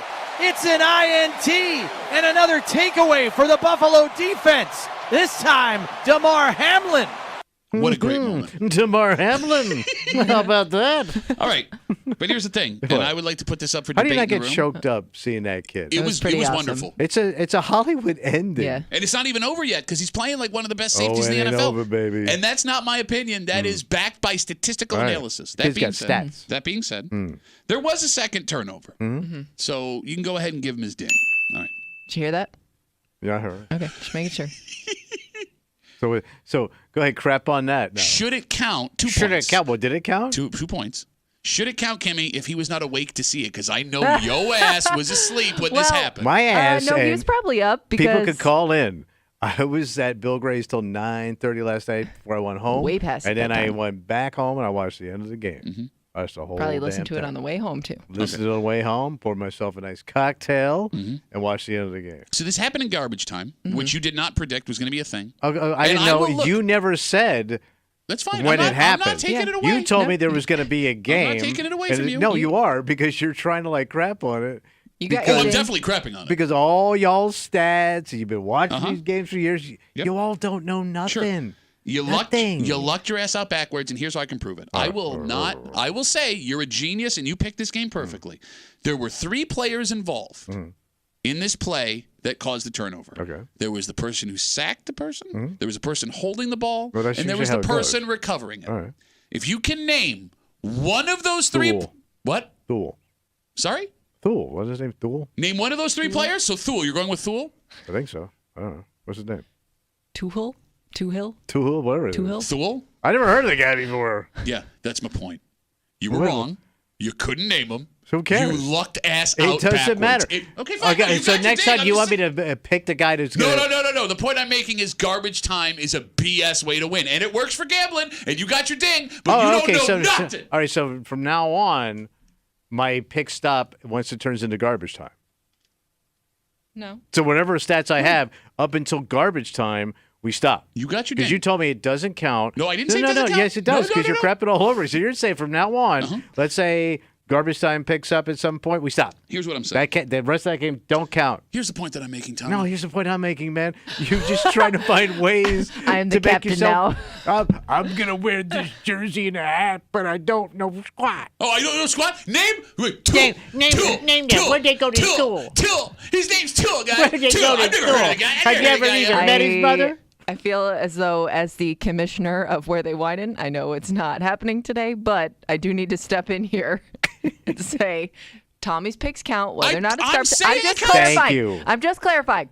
Tommy's picks still count, even though Pat doesn't like it. No, nobody said That's all it is. Look, man. it's this simple. As a degenerate gambler, I can admit a lot of the times I got lucky on that one. What's wrong about you is you're an idiot who thinks he's a genius. Man. You're an idiot who thinks he's a genius. I see the game differently than y'all do. Let's get to our last pick. You guys are like stuck in the past. Oh, is that what it is, man? You mean back when they stuck in the past, like with names that were pronounced right, and the only reason were they pronounced right? The only reason you said Tool is because Kimmy and I were talking about Javon Solomon, who got his first NFL sack that jarred the ball loose, which was recovered by Casey Toohill after being fumbled by Mac Jones. They get two hills.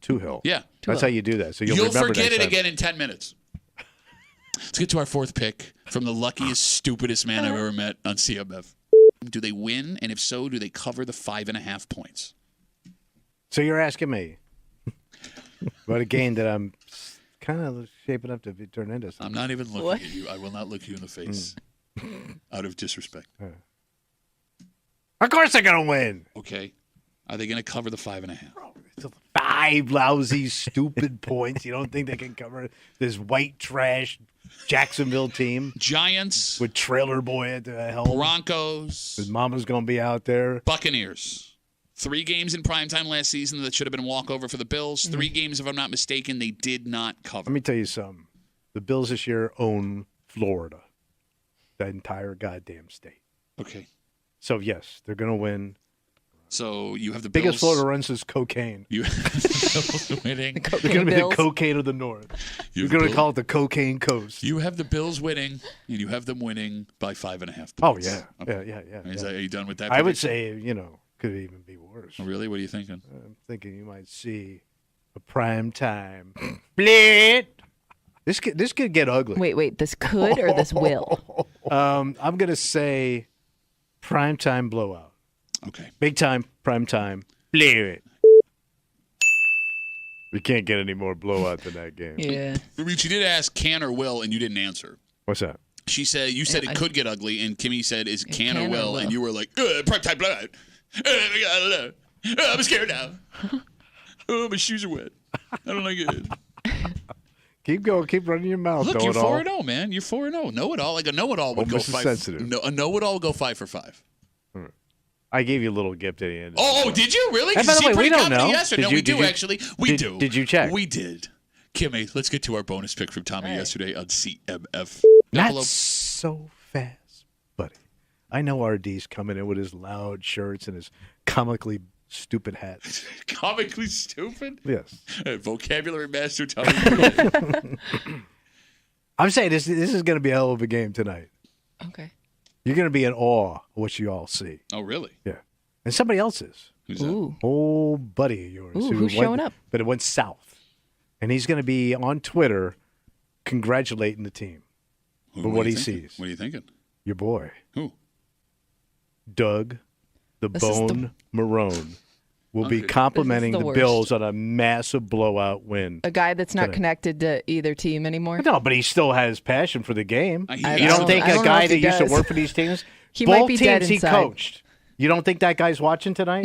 He was a head coach at both of those teams. He might be watching. He's not tweeting. And if How do you know? He tweets all the time. I don't even know if he has Twitter. He's got Twitter. If he worked, don't look it up until later because he's already made his pick. All right. You don't think Doug Marone has Twitter? He doesn't seem like the type. No, he doesn't. Doesn't seem like the type. He seems like the type that has a burner. He seems like that, but not one with his own name on it. You two have such a blind hatred for that Think man. of how sensitive he was with everything, every criticism he got. He's a and bitch. you think he's on social media? Oh, yeah.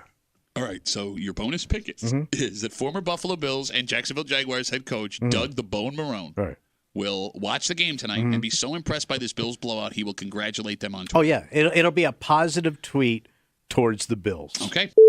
So not only was there not a tweet by Doug Marone last Did you look at Doug the Bone? Did look at that. Yeah. Yep, nothing. There is not a like Doug.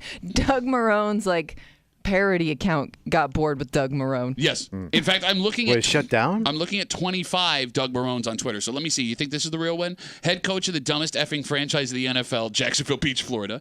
25 and 25 record at a Big East school, current New Era Pinstripe Bowl champion. So I don't think Doug Marone tweeted positive stuff. So yeah, I gave you a little gift. Oh, did you? Oh, but it does. We have. Right. What? What? We have someone waiting on hold. Yeah, we do, actually. Okay. Oh. Let's take that call. All right, who we got? I think it's Doug. He's on CMF. Wait, Doug's on. Hey, Doug, how are you, buddy? Hello. I understand this is a station that broadcasts the Buffalo Bills. Am I correct? Yes, it is. Yeah. This is Doug Marone. Well, I wanted to tweet the Bills, but it seems that my account has been suspended. It's weird how Doug Marone talks like Super Mario. He's aged quite a bit. Well, I wanted to congratulate the Bills on a beatdown on my ex-team, the Jaguars. By the way, they suck. The last time I saw a team win like that was when Pat's mom took the field. Well, boys, keep up the good work. Go Bills. Well, there we have it. Once again, a lesson in comedy that just a funny voice doesn't make it funny. I don't even know if he was doing a funny voice. That's a good point. All right, you went 4-1. Not bad, buddy. In this league, pretty damn good. What league are you in, stupid? My own league. Yeah. You are in a league of your own. I'll give you that. The Shackett Conference. Enjoy it.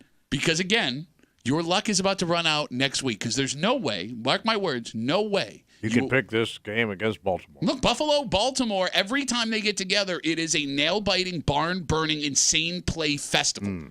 I mean, last time they played, you had Jordan Poyer pick off a go-ahead touchdown for the Ravens in the end zone. The Bills walk down the field, kick a time-expiring field goal. The game before that, the playoff game, Teron Johnson goes 106-yard house call, turns the game on its head. Lamar Jackson knocked out the game. You never know what you're going to get in Baltimore.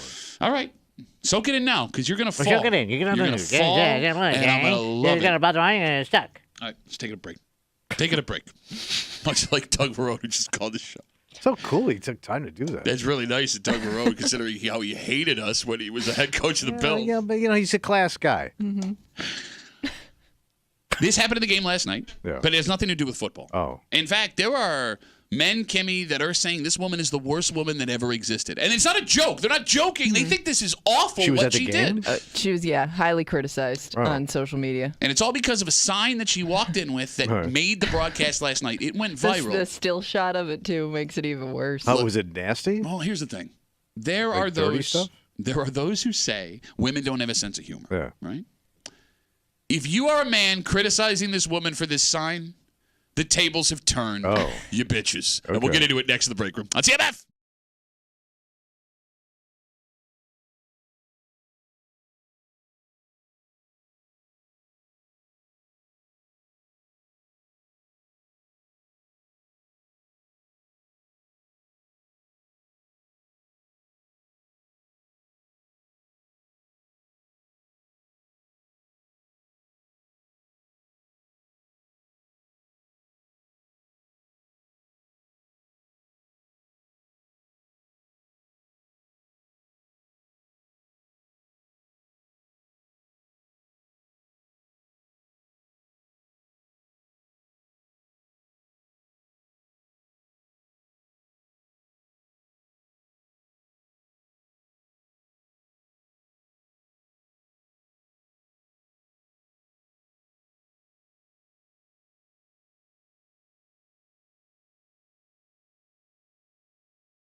They say, Tommy, men have a better sense of humor than women do. Yeah, based on the amount of male comics, and yeah. Would you agree with that? Yes. Okay.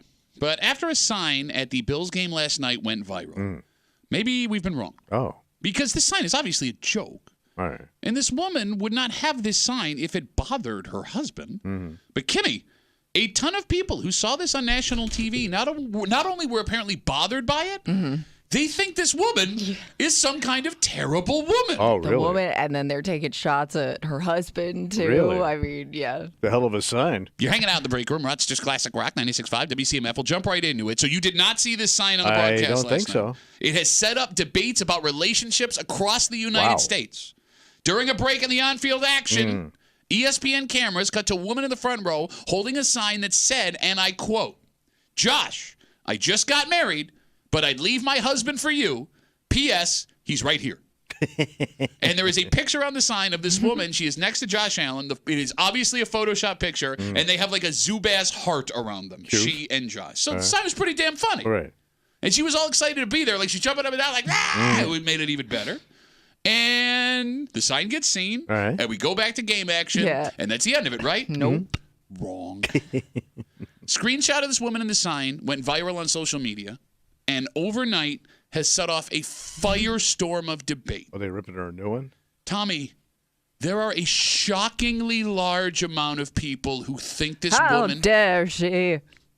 Disgrace our marriage. Yes, they think she did a mockery of our marriage. They think that she disrespected her husband by with that photoshopping sign. a picture of her and Josh Allen. And saying that she'd leave her husband for Josh Allen. It also doesn't help that in at least the screenshot I saw, her husband's standing there with like his arms folded, just staring straight ahead, like not enjoying this at all. The belief, Tommy, is that she has embarrassed her husband on national TV right after he put a ring on her finger. And he was standing next to you the whole time you did it. Tommy? Yeah. Do these people have a point? Well, everything you just said is true, right? He is sitting right there. They just got married, and she comes up with her little horny sign. And I get it, it's a joke. Horny sign? She ain't got a shot. So there's no threat. But it does kind of make him look like a puss. You're kidding me, right? Wouldn't it make him look like a puss if he wouldn't let her bring the sign? Well, you would never know. Yeah, well, we do know because I'm saying, she has the sign. She has the well, sign, I'm saying, like, and she's doing it in front of him. Yeah. So I would argue the opposite. Like if she was banned for bringing the sign, that would be insecurity on his part. You're not seriously arguing that she did a bad thing. It wasn't a smart thing. Why? To disrespect your marriage on national television. It was a joke. Marriages are struggling in this country. You've been divorced twice. Right. Yeah. No signs. Cut it down. No signs. There were lots of signs. You just didn't see them. Oh, those invisible signs. Plenty of signs. Everyone else already saw. Anybody but him. Bro. No, I mean, I know it's a joke, but if the guy doesn't have a sense of humor, and some guys don't have a sense of humor about their manhood. Doesn't matter if do you have a sense of humor?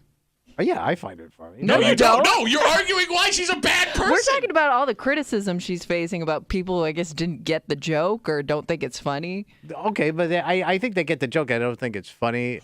It's like... Hey, you know what? There's a time and place for jokes, and inside a Bills game next to your husband is not one of them. All right, here's a rule of comedy. Okay. You're on stage. You can tell a wife joke. Yeah. But you better not point out your wife, and she better not be in the room. Okay. Because they're just generic wife jokes. Sure. But now if you brought your wife on stage and started doing "my wife, take her, please," like it's insulting to your actual wife. So the fact that he was sitting there, kind of like he didn't have any control over this. There's also a rule of stand-up comedy: don't do stand-up comedy in a 72,000 seat stadium while the Bills are playing. You can't apply those rules to this. Yes, you can. I think. When you put a face to the pain on national television. So you think because he was sitting there, that's what makes it not funny? I would argue that makes it funnier. Okay. Okay, well, So if your husband's in a room, you start doing husband jokes. Not about him, but just husband jokes in general. It kind of hurts the guy. But we're talking about a sign. I know, but it's a sign about him. Okay, let me ask you a question. He's attached to that sign. Yeah. When she says he's sitting right That's what makes it funny. Because he also loves to Josh. everybody but him. Here's what it is. I agree. No, because here's what it is. He also loves Josh Allen so much that he doesn't even care that this woman made the sign. Okay, well, that's too much for a sign. No, it's implied. He's also sitting there at the game. All right. I cannot believe you have this take. Bro, you can never sit here. Let me explain the rules of comedy on a Monday Night Football game, everybody. Well, rules are rules. Don't break the comedy rules. Look, man, I'm a comedy snob, and you just outsnob my ass. I'm just saying you hurt the guy. No, I don't. I think he saw the sign. I think he's aware of it. For your lady humor. All right, let me ask you a question. Because you sit here and you made the argument. What are you doing? I'm doing you. Doing his lady hands. Doing your Parkinson's hand. My hand was stronger than what you're doing.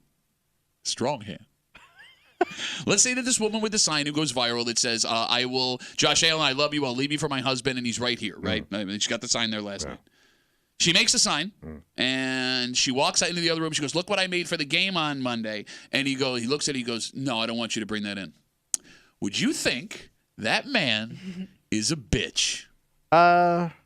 You don't. Look at you. You lying already. No, you ain't even like if that guy. I just think, sometimes you got to keep people in line a little bit. Whoa. And I'm saying that. So you're telling your wife. And I'm saying, put that sign saying away, that, honey. Wow. I'm saying there's good people on both sides. Yeah. Hold on. Let me. Both sides. Over here, good. Over there, good. Excuse me while I turn my back on you. I mean, sometimes my wife has to keep me in line. Yeah. Yeah, when she banishes you to upstairs tonight when her friends come over? Yes, so keep me in line. Okay. So your wife, because I know she loves Josh Allen, right? Yeah. She thinks he's adorable. Mm-hmm. So you're telling her if she made a photoshopped picture of her in a heart with her and Josh Allen, you're telling her, burn that sign. I don't want to see it. I can't handle it. Now, you see, you're adding tone to the conversation. No, how else would you say it? What would you politely? Hey, could you not bring the sign and make the picture? Because it hurts my feelings. My feelings hurt really bad. You are a bitch. If your wife makes that sign, and I'm talking to all guys right now, if your wife makes that sign, and you pout, and you go, no, I don't want you to bring it, you is a bitch. You don't say it like that. How do you say it? You say, darling, you're better than that. No. Okay. That's beneath you. Signs and foolishness like that are beneath you. If you really did not want your wife to bring this sign because you were so embarrassed, all you would have to tell her is it hurt your feelings. It doesn't hurt my feelings. No, it does hurt your feelings. That's why you don't want her to have it. It hurts your feelings. But you won't say that. What would I say? I don't know what you would say. You'd say nothing. Here, if you want to say it. How would I say it? How would I say, I don't want you to bring that sign because I'm a little bitch? How would that sound? It really hurts my feelings that you think Josh Allen's really cute and I'm just a guy who has to sleep in the upstairs when your friends come over. But what if she said it out loud and it hurt another part of his body while she was saying it? What? Like, let's say, when it it really hurts his ears to hear how much he loves Josh Allen. 252 WCMF 252-9263. Again, we're talking about this sign a woman had shown on ESPN last night. She was in the front row of the Bills game. It said, and I quote, "Josh, I just got married, but I'd leave my husband for you. P.S. He's right here." And there's a Photoshop picture of this woman and Josh Allen, who's in full uniform, by the way. I don't think you're taking him down to the altar while he's wearing a helmet. She would, though. Very funny. Yeah. Very funny. A screenshot of this went viral, and people are ripping this really woman sensitive apart. About it. I also wonder because they probably tailgated before the game, right? So everybody knew that they were tailgating with knew she had this sign. Like, could you imagine being stuck at a tailgate with a guy who's upset with his wife's sign and how miserable he'd make everybody else over the stupid sign? Like, that's what's so funny about this. What? You are such a bro. If a guy we knew, you got 5 guys in your head right now who you think would be capable of this that we know, and you would crush them. Yes, I would. Okay, but but the wife is wrong. But in general. Okay.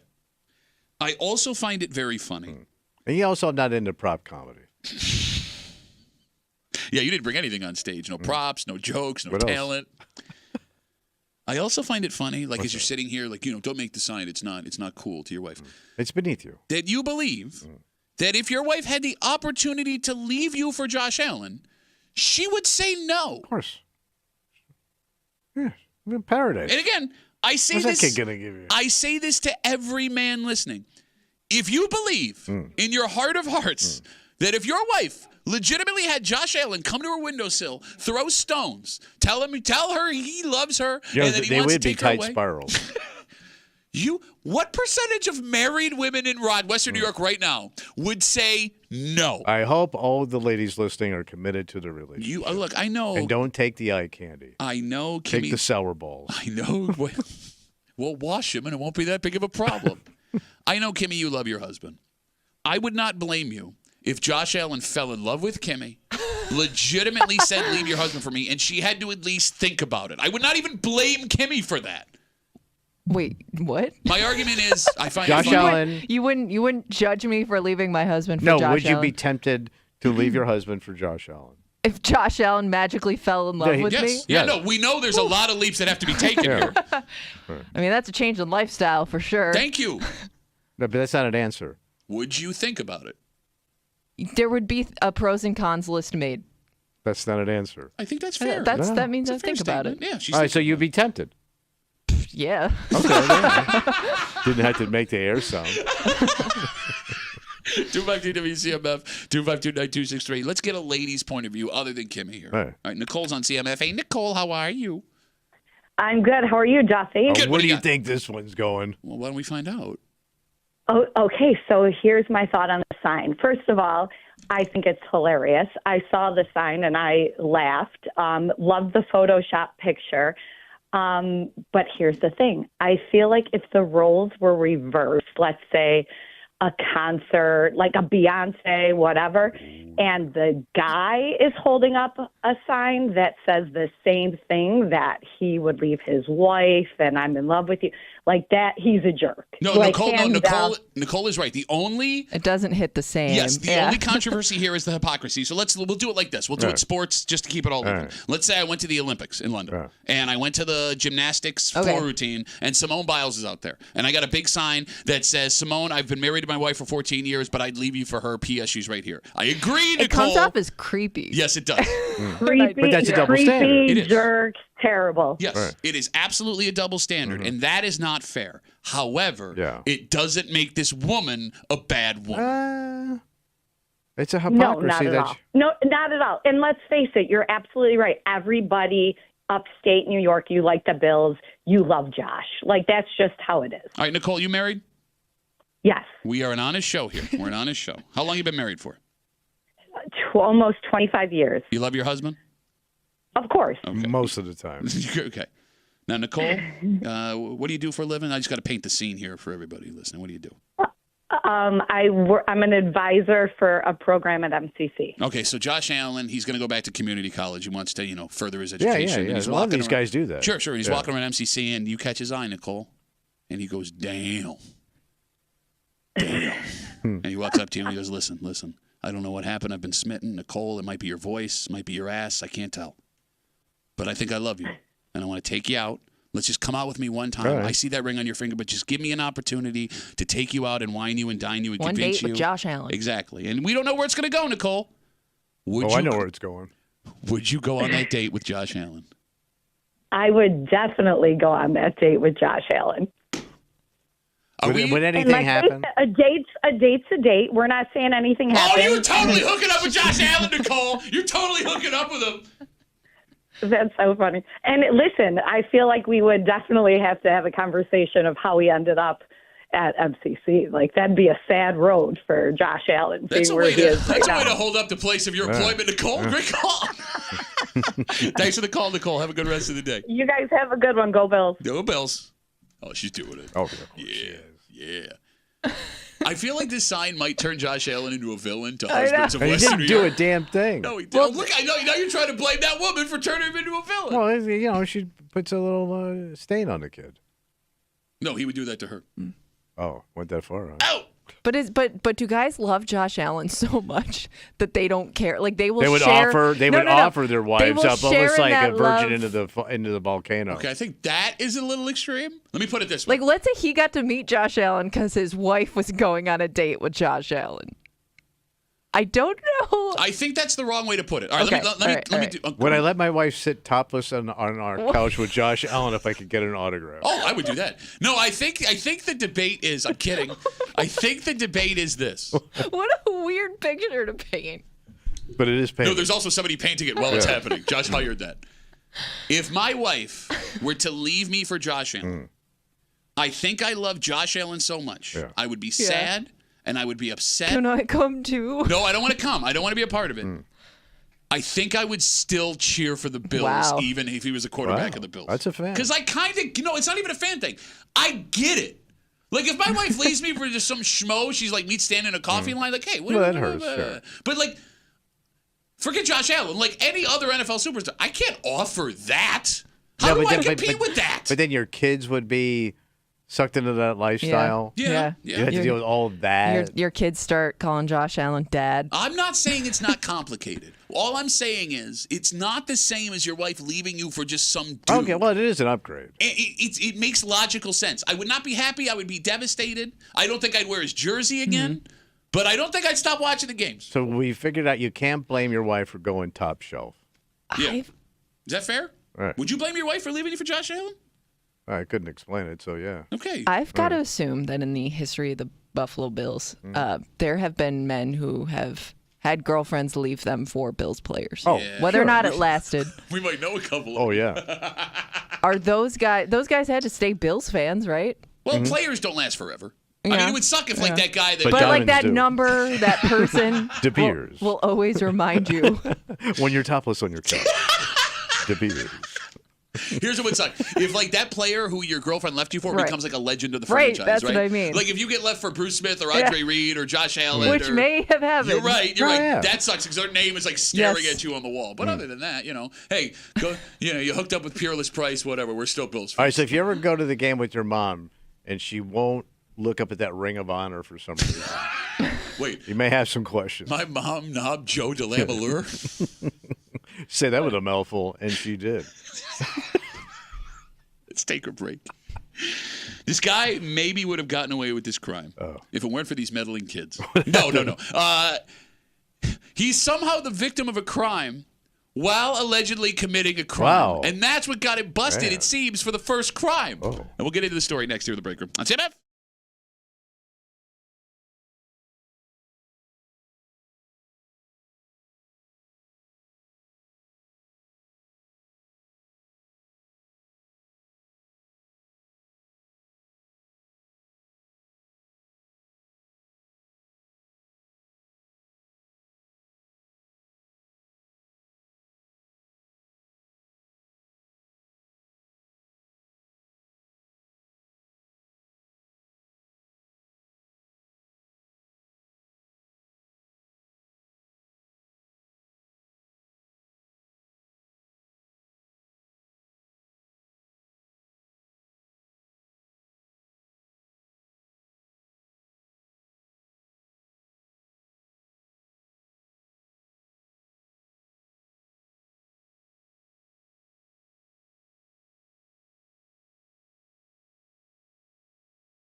You want to talk about your ultimate bad luck. Yeah. And look, if the guy's guilty of the allegations, bad luck is fine, right? But what he did right off the bat against the law. Oh. But he may have gotten away with it if it weren't for someone else doing something more illegal that got him caught in the alleged illegal thing he was doing. Oh.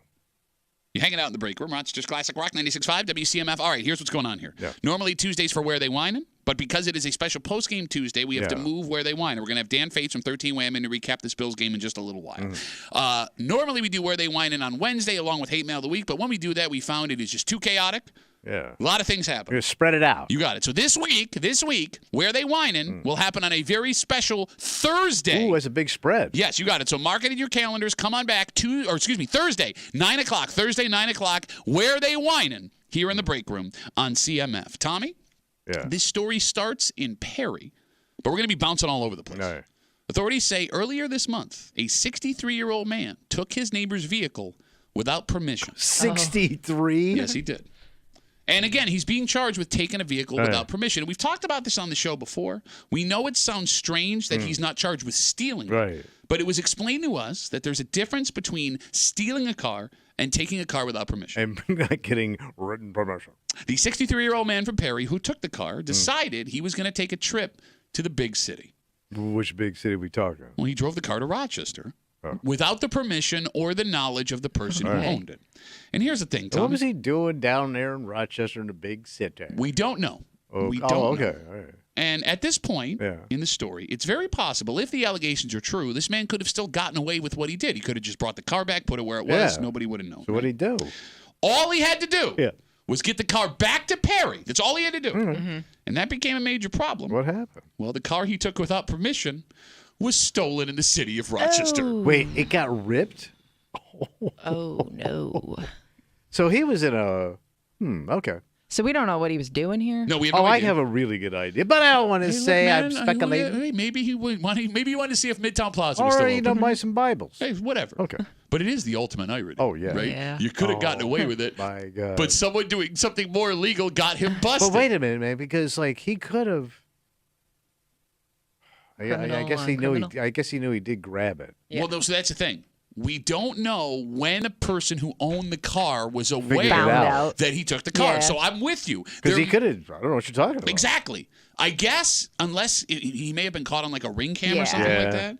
If Somebody he- saw Goddamn him. cameras. Now I'm pulling for this guy. So because someone doing something more illegal Yes. than he did got away. And then, by the way, here's the funniest part. What? The person who stole the car wasn't caught. Oh. He got caught, according to police. The 63-year-old man was charged with unauthorized use of a motor vehicle. He has a court date in October. And there is good news for the car owners, too. What happened? A week later, the stolen car was recovered. Yeah, but what does it look like? Who knows? We don't know. If you're a 63-year-old guy and the car you borrowed without permission gets stolen in Rochester, you do have the option of just not going home. Right. Or just pretend it never happened. Well, okay, the pretending it never happened may not be possible. Oh, right? you get, but all right, you're just saying split. Well, I mean, look, I'm guessing that a 63-year-old guy who borrows a car without permission Yeah, from a neighbor, Yeah. right, has some maybe bouncing around ability. Yeah. I mean, you could just scram, like go to the place you were staying in You the could be middle a of the night. wandering soul. Exactly. Get your stuff and go find another place to lay your head. Unless he owned a house there. Yeah, but like you said. He's borrowing a car without permission. Yeah, you could split. All right. Does the man who took the car without permission have a right to be upset in this story? No. Why? Because you kind of, I mean, you put yourself in a position to be vulnerable to that, I guess. Well, but I mean, and you put somebody else's possession at risk. It wasn't your thing to gamble. Okay, but you weren't. It's not like he raced it. Anybody that drives a car anywhere has the chance of getting ripped off. It can get ripped off in your garage. And it sounds like he intended to bring it back. We don't know. Like he was running an errand and bringing it back. I mean, who knows? Who knows what he was I trying got to to go do? downtown. I got to see this guy. We don't know I got to get this thing squared with this guy, and I'll be right back. We don't know how it the was Bible stolen. says. Yeah. You know, like Downtown he may have. I don't know how careless he was either. Like I don't know if he left the keys in the car or if somebody broke into it to steal it. Like, yeah. But you say you have no sympathy for this man. He has no right to be upset. I don't think so. I think the person that has the right to be upset is the person who owns the car. Did you ever see the movie Up in Smoke? Yeah. Cheech and Chong. There's that famous line. somebody ripped off that thing I ripped off. Yes, exactly. That's exactly what I'm thinking about. So he does have a right to be upset? He was upset. Cheech was upset. Okay, not Cheech. Let's say this story. Does he have a right to be upset? Of course he does. Like, he had a little plan going on, and now somebody screwed it up. And they did way worse than what he was going to do. Okay, but listen, I agree. There's got a lot, but there's degrees of everything. Okay, fair enough. But my thing would be, if he gotten away with this, who knows how often he's gotten away with it in the past, Right. it would just encourage him to do it more. Possibly. By the way, we're just assuming he's never done this before, right? I mean, we don't know. Again, 252 WCMF, a 63-year-old man out in, where were we, Perry? Yep, yes. He borrowed his neighbor's car without permission, drove it to Rochester. While the car was in Rochester, the car was stolen. So he's been charged with unauthorized use of a motor vehicle. How close do you have to be with your neighbor where you can just take their car? I've never seen that kind of a relationship where you just have access to their car whenever I need it. Now, we know that wasn't a thing that they agreed with, but if I'm not mistaken, based on how we've had this conversation before, part of being charged with borrowing without permission as opposed to stealing. Somebody thought you'd do it before? Or you have access to the keys, right? Okay. Meaning this neighbor... You can get into their house. Or this neighbor, Kimmy, may have let them borrow it before, right? Yeah. I have never had a neighbor in my life that I would feel comfortable asking for their car keys. Right. Yeah, because I'm thinking, like, growing up, like, my parents were super close with all of our neighbors, and I don't ever remember anybody borrowing cars. Yeah. Which is also weird because like, even if they needed it to move something, it was like you drove, you know what I mean? Like, you drove the car while they used it. It wasn't like they took it without your permission. But that's also kind of strange because lots of people give neighbors a key to their house. Right. And back in the day, especially. But I think there are people who still do it. Okay. All of your most valuable things are in that house. Yeah. So, like, you're willing to allow them, if they wanted to walk around your house unsupervised. So, my old man, like, when they lived in a condo in Florida, he had access to people's cars. Because they had these snowbirds, and they would ask, hey, man, can you just start my car up? Can you check on it? And this one rich buddy of his, Otto, he gave him the car to use. Like, he just said he'd drive it once in a while just to keep it going. I didn't want to have to put it on a battery tender. Well, my old man took that as, hey, I now have a car. I don't have to drive my car. So my old man used Otto's car, this neighbor, this rich guy, like it was his own car. You realize your dad could have been charged with, Absolutely. When I say took trips, like we lived in Jupiter, Florida, 96 miles door to door to Miami. He would go down to Miami on a regular basis with his car. He would go multiple counties with this guy's car. He's such a scumbag. And when Otto finally moved, my old man was pissed. Oh, I lost my car deal, which was never a deal. But he just assumed. So yeah, he could have been busted. I guess that could make some sense though. Like, let's say you had a neighbor like house sit for you or watch your house. Father. And you're like, if you have to move the car for whatever reason, here my key. This is where I keep my keys. Like, I could see putting your trust in a neighbor in that way. Okay. And them getting a little too comfortable. And that would make sense with the charges as opposed to stealing. Right. Yeah. The other awkward part of the story, and it happens all the time with neighbor crimes and no one really talks about it. What's that? This 63-year-old man accused of taking the car without permission that was then stolen in the city of Rochester.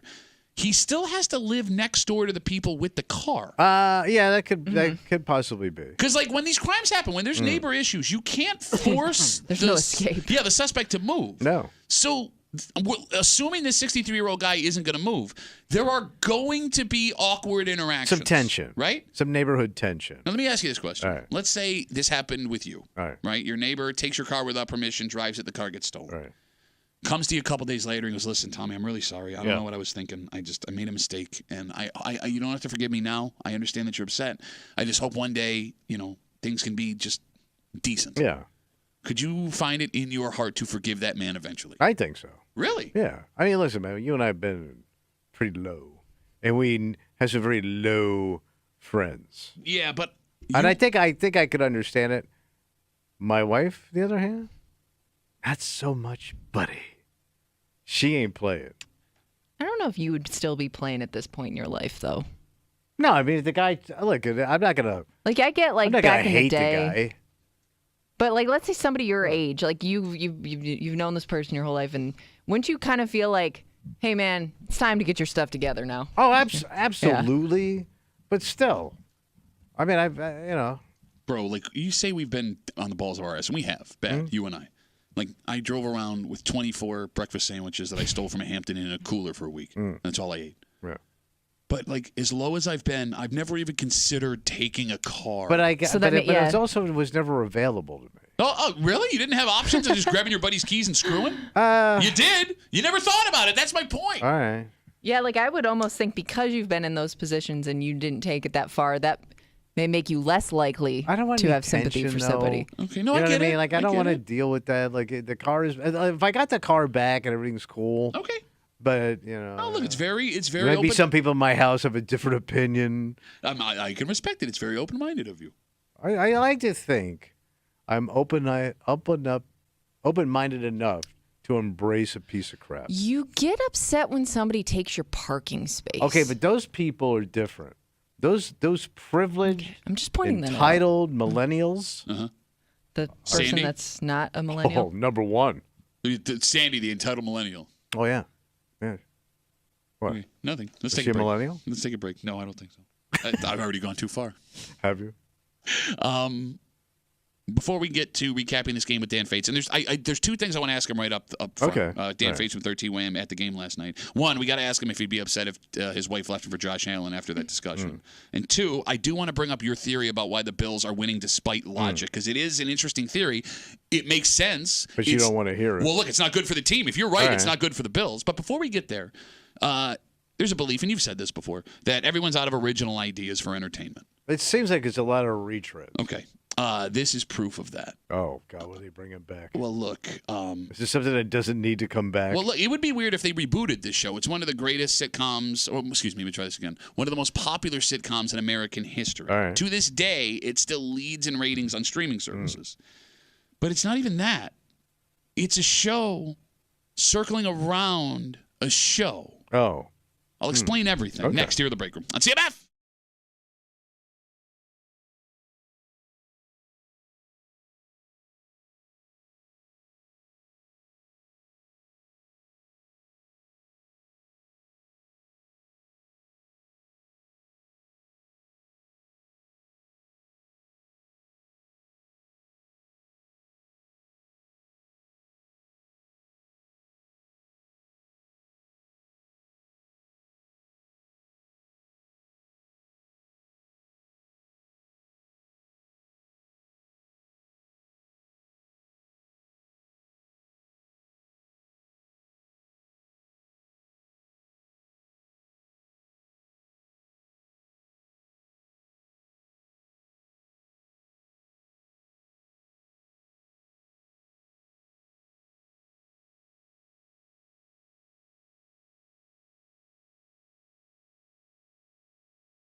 We get into this Bills Oh boy. win with our good buddy from 13 Wham. Was there last night. Dan Fates will join us. We got to ask him about Josh Allen and the wife sign. Yeah. We also have to ask him about the theory you have as to why the Bills are doing well and hope that your theory is wrong because it makes sense, but it sucks. But before we get there, it's official. You're hanging out in the break room on CMF. We are out of original ideas. Yeah. So Friends, for the TV show, is still one of the most popular streaming shows. It is amazing how it shows up all over the place. And I guess it's timeless, right? I mean, you know, I never got it when I was young when it came out, so I don't know.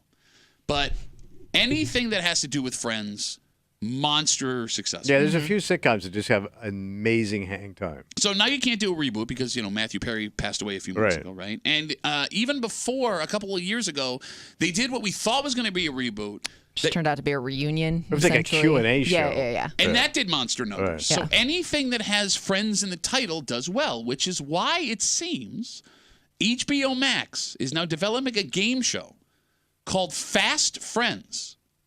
And it's a quiz and puzzle show about the show Friends. So it's not even a reboot of the show. It's just a game show trivia night? It's a game show about Friends. They will.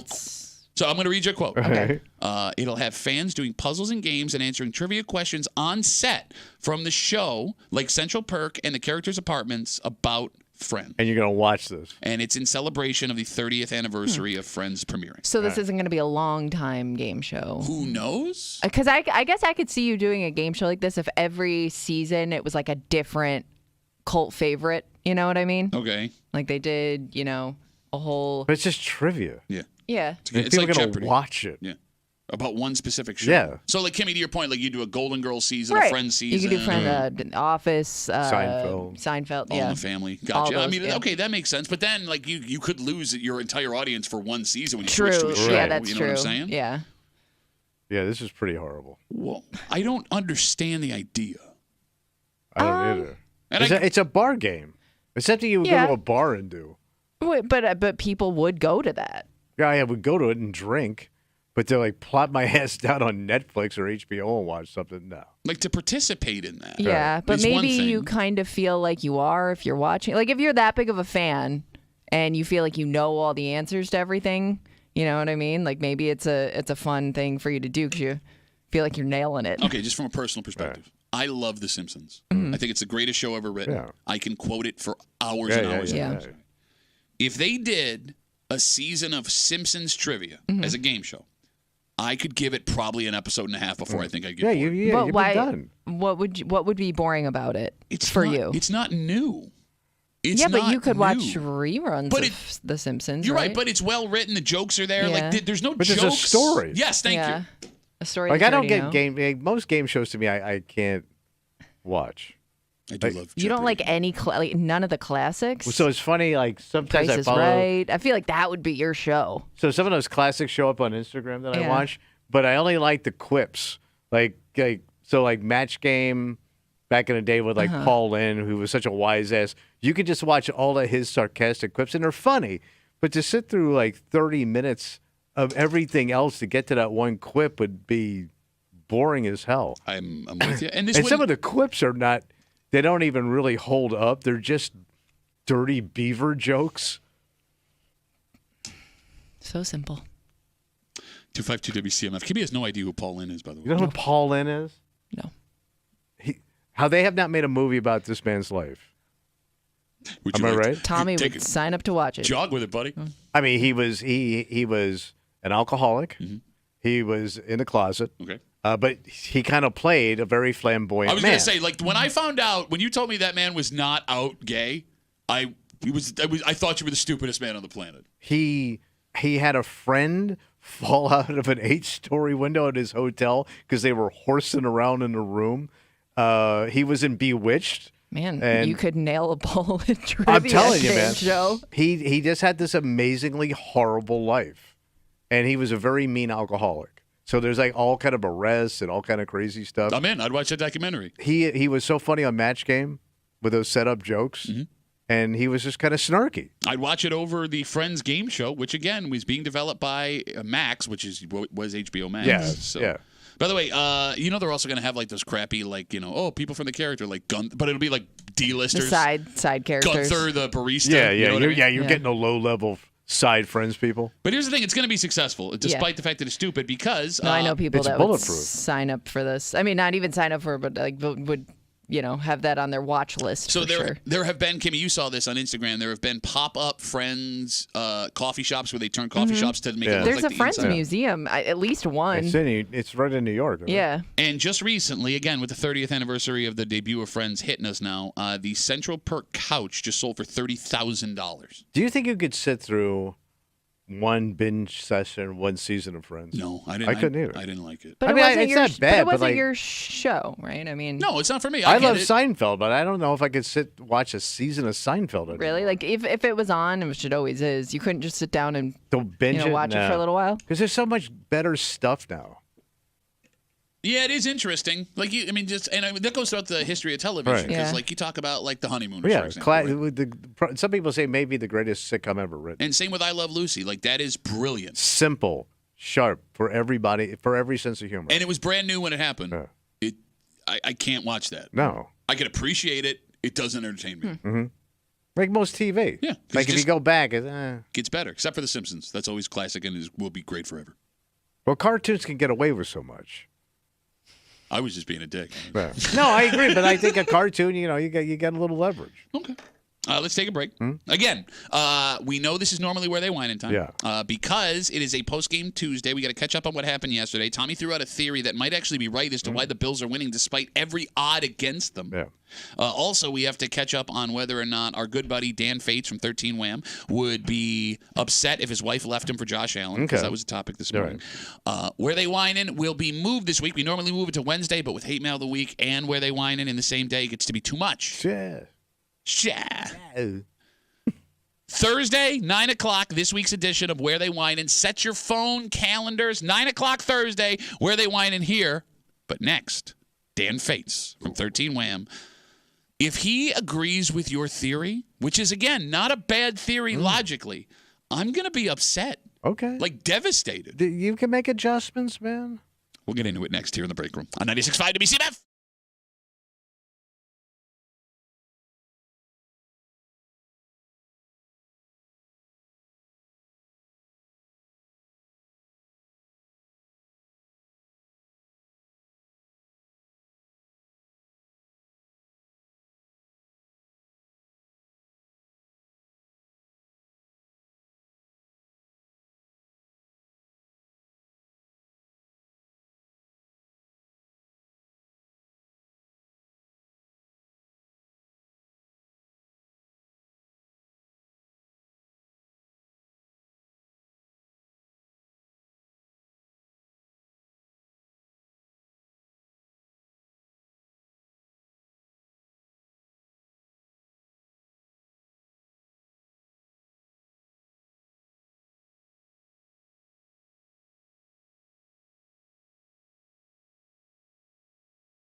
Here's the snap. Back to pass. Pressure coming. Throws. Has Ty Johnson for a touchdown. A 16-yard touchdown reception for Ty Johnson. And Josh Allen has 4 touchdown passes in the first half. Do you know who Ty Johnson is? No, it sounds like a really bad Asian restaurant. I went to Ty Johnson last night. Everything's on white bread. Terrible. Your Bills dismantle the Jacksonville Jaguars 47-10 last night. And you know what's weird? What's that? It's a 37-point win, which never happens in the NFL. And it still doesn't feel like it was that close. Do you know what I mean? Oh, you feel like it was a bigger gap? They took their foot off the gas. Yeah. In this, after that first touchdown drive in the second half, they took their foot off the gas. Yeah. And what was remarkable too, and we got Dan Fates waiting for us here. If you're looking for Where They Whinin' here in the break room on CMF, again, it's a post-game Tuesday. We are going to do Where They Whinin' on Thursday, so set your phone alarms. Come on back, 9 o'clock on Thursday. There 9 attempted fourth down conversions in that game. The football I once knew no longer exists. Yeah. And I love it. Jacksonville got beat by the University of Buffalo in the end. They really did. You're 100% right. Wow. Joining us, our good buddy from 13 Wham. He was at the game last night. The largest chest in the West. Mr. Miami. That's right. Ladies and gentlemen, please welcome from 13 Wham and Buffalo Plus, Dan Fates. Fates, hey, what's up, buddy? I've got to say, Tommy, that made me laugh. Ty Johnson was a bad Indian restaurant was incredible. No, incredible. But you look like a guy when I see you on TV that would go eat at Ty Johnson. That's not nice. I'm just saying, you look like a guy where, and I mean this with all due respect, because you grew up in Fairport, right, Dan? Webster, I'm sorry. Okay, say they call it the Fairport of the East. You look like a guy who Fairport of the East. It was a joke. Okay. You look like a guy who, if there's too many consonants in a row in a restaurant, you're gonna pass on it. I may be the guy that checks Yelp reviews before anything to go to a restaurant. If that's a white thing to do, that maybe if Ty Johnson had good reviews, maybe I'd check it out. Okay, all right, fair enough. All right, Dan, before we get into the actual football, a debate broke out this morning here on the show, and I don't know if you saw this because you were working last night. A woman has gone viral after a sign she was holding was spotted, and for those who are just joining us, the sign said, and it made ESPN last night, quote, I'm sorry, let me pull up the quote here. I'm sorry. Long story short. I'm sorry. Quote, Josh, I just got married. I'd leave my husband for you. P.S. He's right here. And it was a Photoshop picture of her and Josh in his full helmet and uniform. We got into an argument because Tommy said that was disrespectful to her husband. Kimmy and I thought it was hilarious. Tommy's like, not funny. It's not funny, guys. And we could debate that for hours.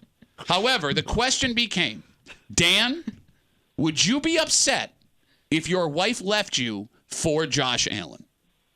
No. Why? I think that's understandable. Thank you. I mean, we get it. You're over there at Ty Johnson's asking for jelly. The question isn't would I want my wife to leave me for Josh Allen? The question is, would you understand? To some respects, the guy that's worth $250 million, I couldn't be like, come on. Obviously. Bro, you got that tied up in just loud jackets. Nobody saves money and not buying collared shirts. Just putting hoodies underneath them. Just go back from the gym. Let me throw a jacket over it.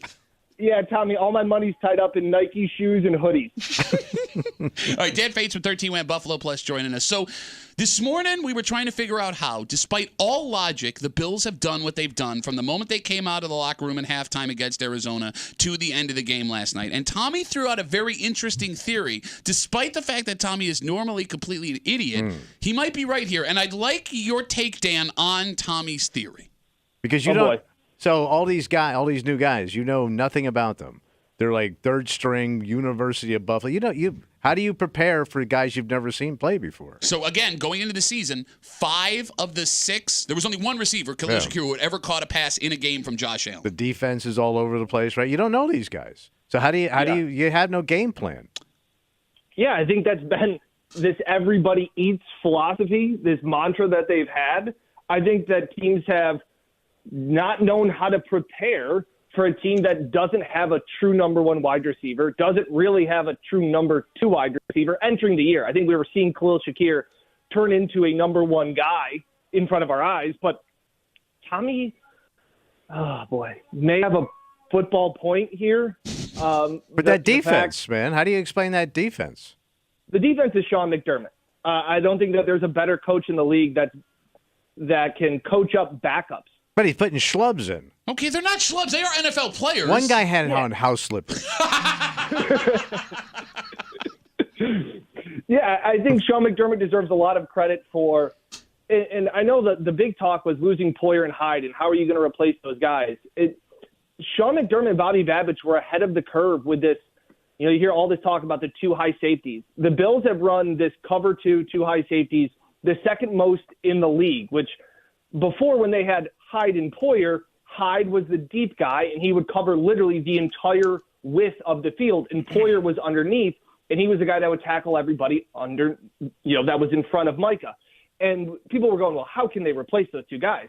Well, the Bills were like, well, if the league's going to 2 high safeties, we don't need one guy to cover sideline to sideline. We just need one guy to cover half the field, the other guy covers the other half. So Damar Hamlin and Taylor Rapp, they're not asked to replace Hyde and Poyer. Sean McDermott changed the whole defense. And now he just lets guys underneath like Terrell Bernard when he comes back, and Taron Johnson and Dorian Williams, these other guys, they'll tackle everything underneath. It's genius what Sean McDermott has been able to do. And again, he doesn't get enough credit for how good of a defensive coach that he is. And he also doesn't get enough credit for Duffy. He's so conservative. He's such a conservative head coach. And what did they do on the opening drive? Twice on 4th down. Went for it. Bobby Babich, baby. No, he's the defensive guy, you idiot. Okay. I just love that name. Bobby Babich is a great name. Bobby Babich. You were doing Tommy is dressed like he wants his name to be Bobby Babich. I would love to be a Bobby Babich. Bobby Babich. No, but Dan, I mean, like, you bring up the whole, like, look, I'm 38 years old. The football I grew up watching was if you were not anywhere inside the 20-yard line and you could have taken, like, you didn't go for it. You never went for it on 4th down unless you were down and needed with, like, points with a minute left. Was it 9 between the 2 teams last night? They went for it 9 times on 4th down, and the Bills have been perfect. Have they missed a 4th down conversion this season? I don't think this season, no. And also, we were talking about it yesterday after the game with Mike and Jenna. I think McDermott is also more comfortable going for 4th down this year than in years past because of the fact that he trusts the offensive play caller. He trusts Joe Brady to be the guy that says, yeah, we can go for it because I actually believe that he's going to put a good play together. It's not just about the fact of going for it on 4th down. It's also about picking the right play and executing that play. Going for it on 4th down like we saw the Falcons do on Sunday night and then run the dumbest play in your playbook isn't a smart 4th down call. But Brady has dialed up great plays on 4th down to convert, and it really just sucks the air out of the opposing defense and gave all of the juice to the crowd that they needed. Can I ask a question? Yeah, go ahead. Is Ken Alano with you? Well done. It's my 1-year-old daughter. Ask yourself. Yeah, it's my 1-year-old daughter, Ryan, who's already taken 2 Jaguars today this morning, so I've had to change her diaper twice. 2 Jaguars. Take that, Jacksonville! We're talking to Dan Fates from 13 Web Buffalo Plus. He's doing this new bit on the show where he tries to do everything but an interview with us. Yeah. Like last week, he was going through security. This week, he's changing diapers. He's actually playing Where Do They Want It? Big multitasker. Yeah. All right, so Dan, as we get on this road of how the Bills are able to pull this off, and Tommy's theory is interesting. It scares me because an adjustment may change that in week 7, 8 when teams figure out what they're trying to do. I think what most people are taking away from this Bills team is the confidence of Josh Allen. Because Tommy said it this morning, and he was right. Like, it's like he's not even trying out there. Was the addition by subtraction of Stephon Diggs that big of a relief on the psyche of Josh Allen? Well, I think 2 things can be true. I think Stephon Diggs is a great football player. I think he's going to have a great year in Houston. Like, all of those things are right. But Josh is very subtle. If you listen to him at the podium after the game, and nothing's an accident when Josh says something. And the fact that he says, nobody cares about stats. He just kind of throws that in there in the middle of his post-game, press conference. And you kind of sit there and go, yeah, you're right. Nobody cares about stats. Wait a second.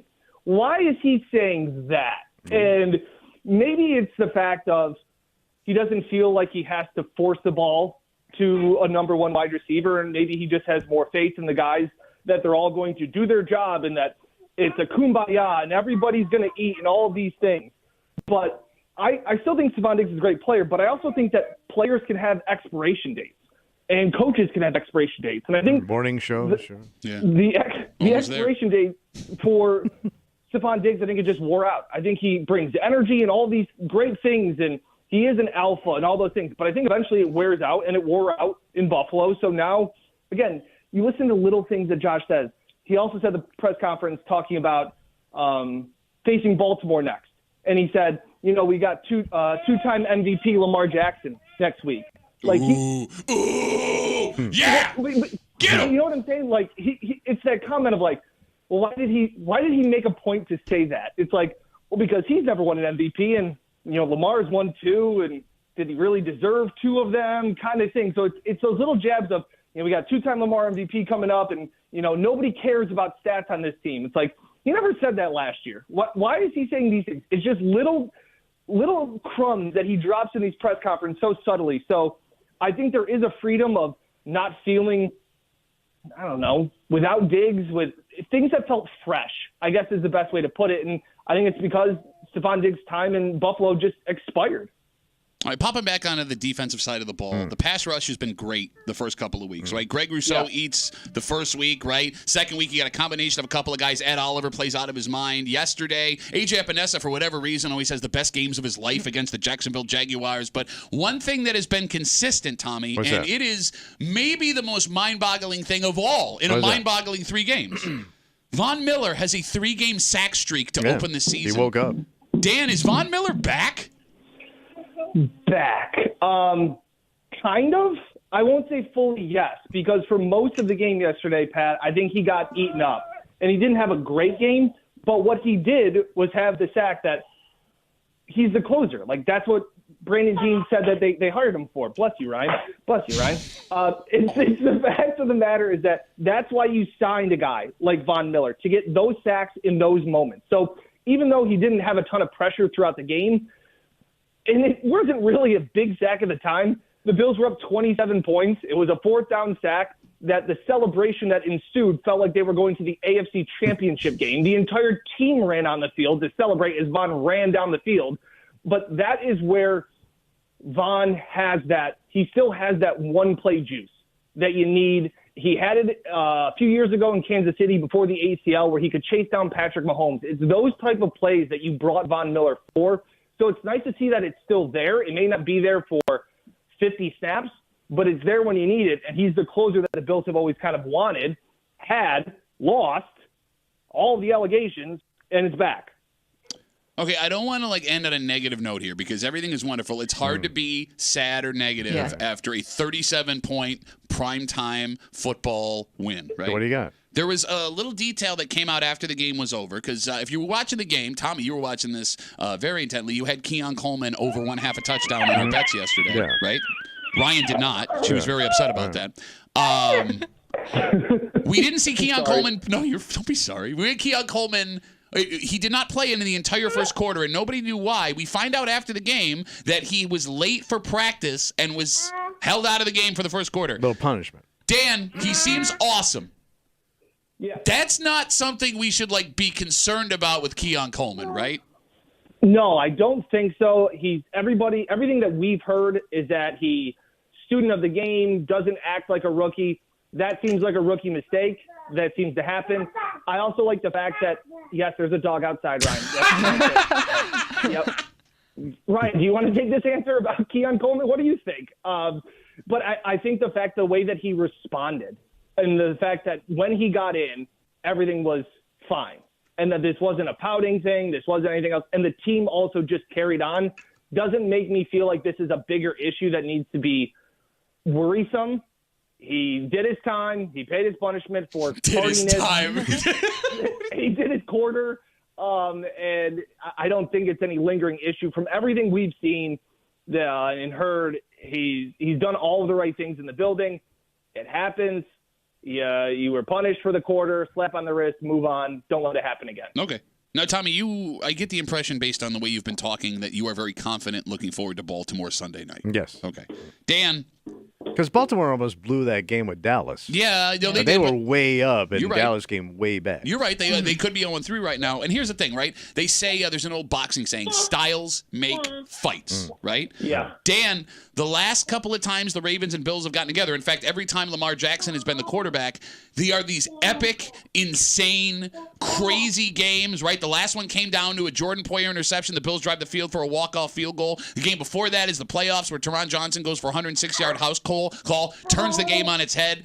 Dan, I mean, are the Bills at the point now, with the confidence of Josh Allen, the scheme that McDermott has, Bobby Babbage calling it, the veterans that have this experience on this roster, are they at the point now where they are a good enough team, better on paper, where we don't have to worry about something like that go into Baltimore?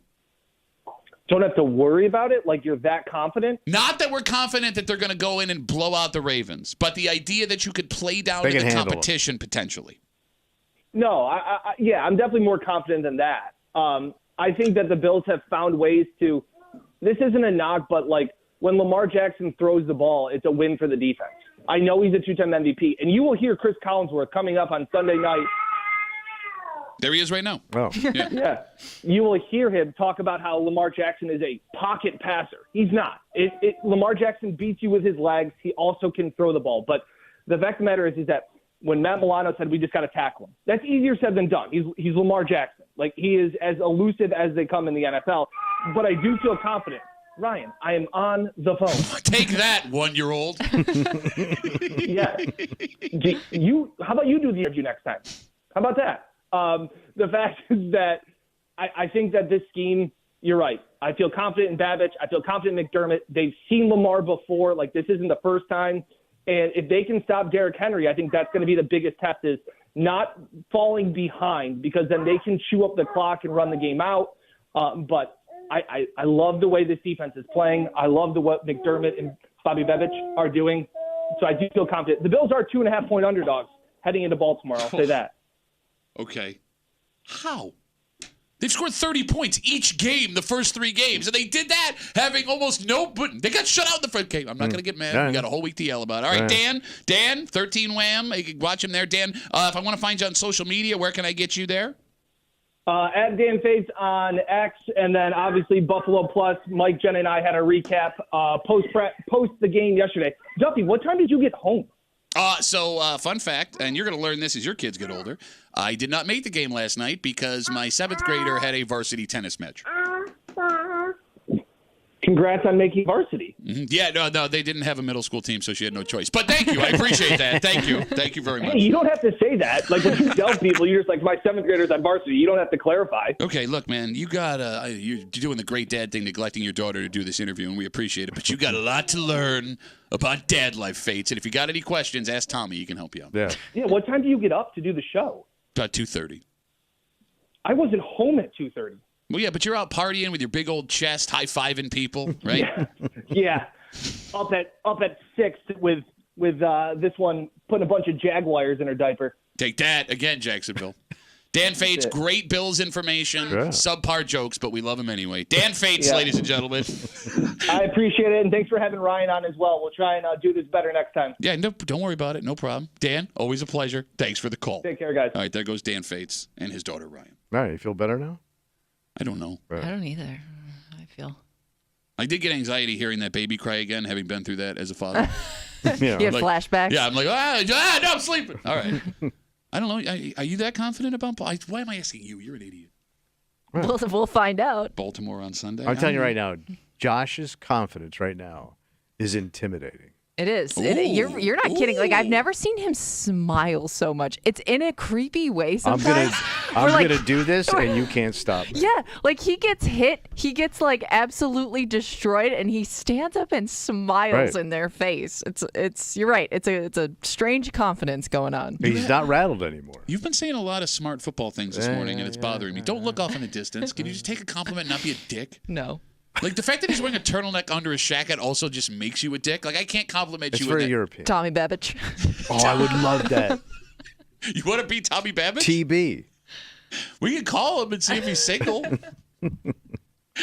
They say the stupidest arguments in your marriage are the ones that cause the most problems. Oh, yeah. And this the has to hills be... you die on.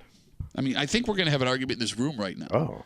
Because a significant amount of Americans have had an argument over this kitchen item that not even every American has in their house. We'll get into it next here in the break room on CMF.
this is one of the biggest fights in American households, and I would assume that this has led to some divorce. Oh, wow. Because That's strong. Well, look, it's always the dumbest things that cause the worst arguments. And what's amazing about this is not even every American home has one of these. Oh.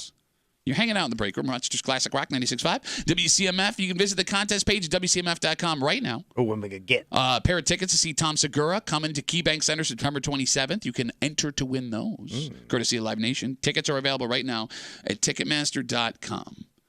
3 in 10 Americans admit they have had an argument with their spouse over how to use the dishwasher. Oh, when to load it, when to run it. How to load it. It's got to be a big one. Yeah, there's a skill to it.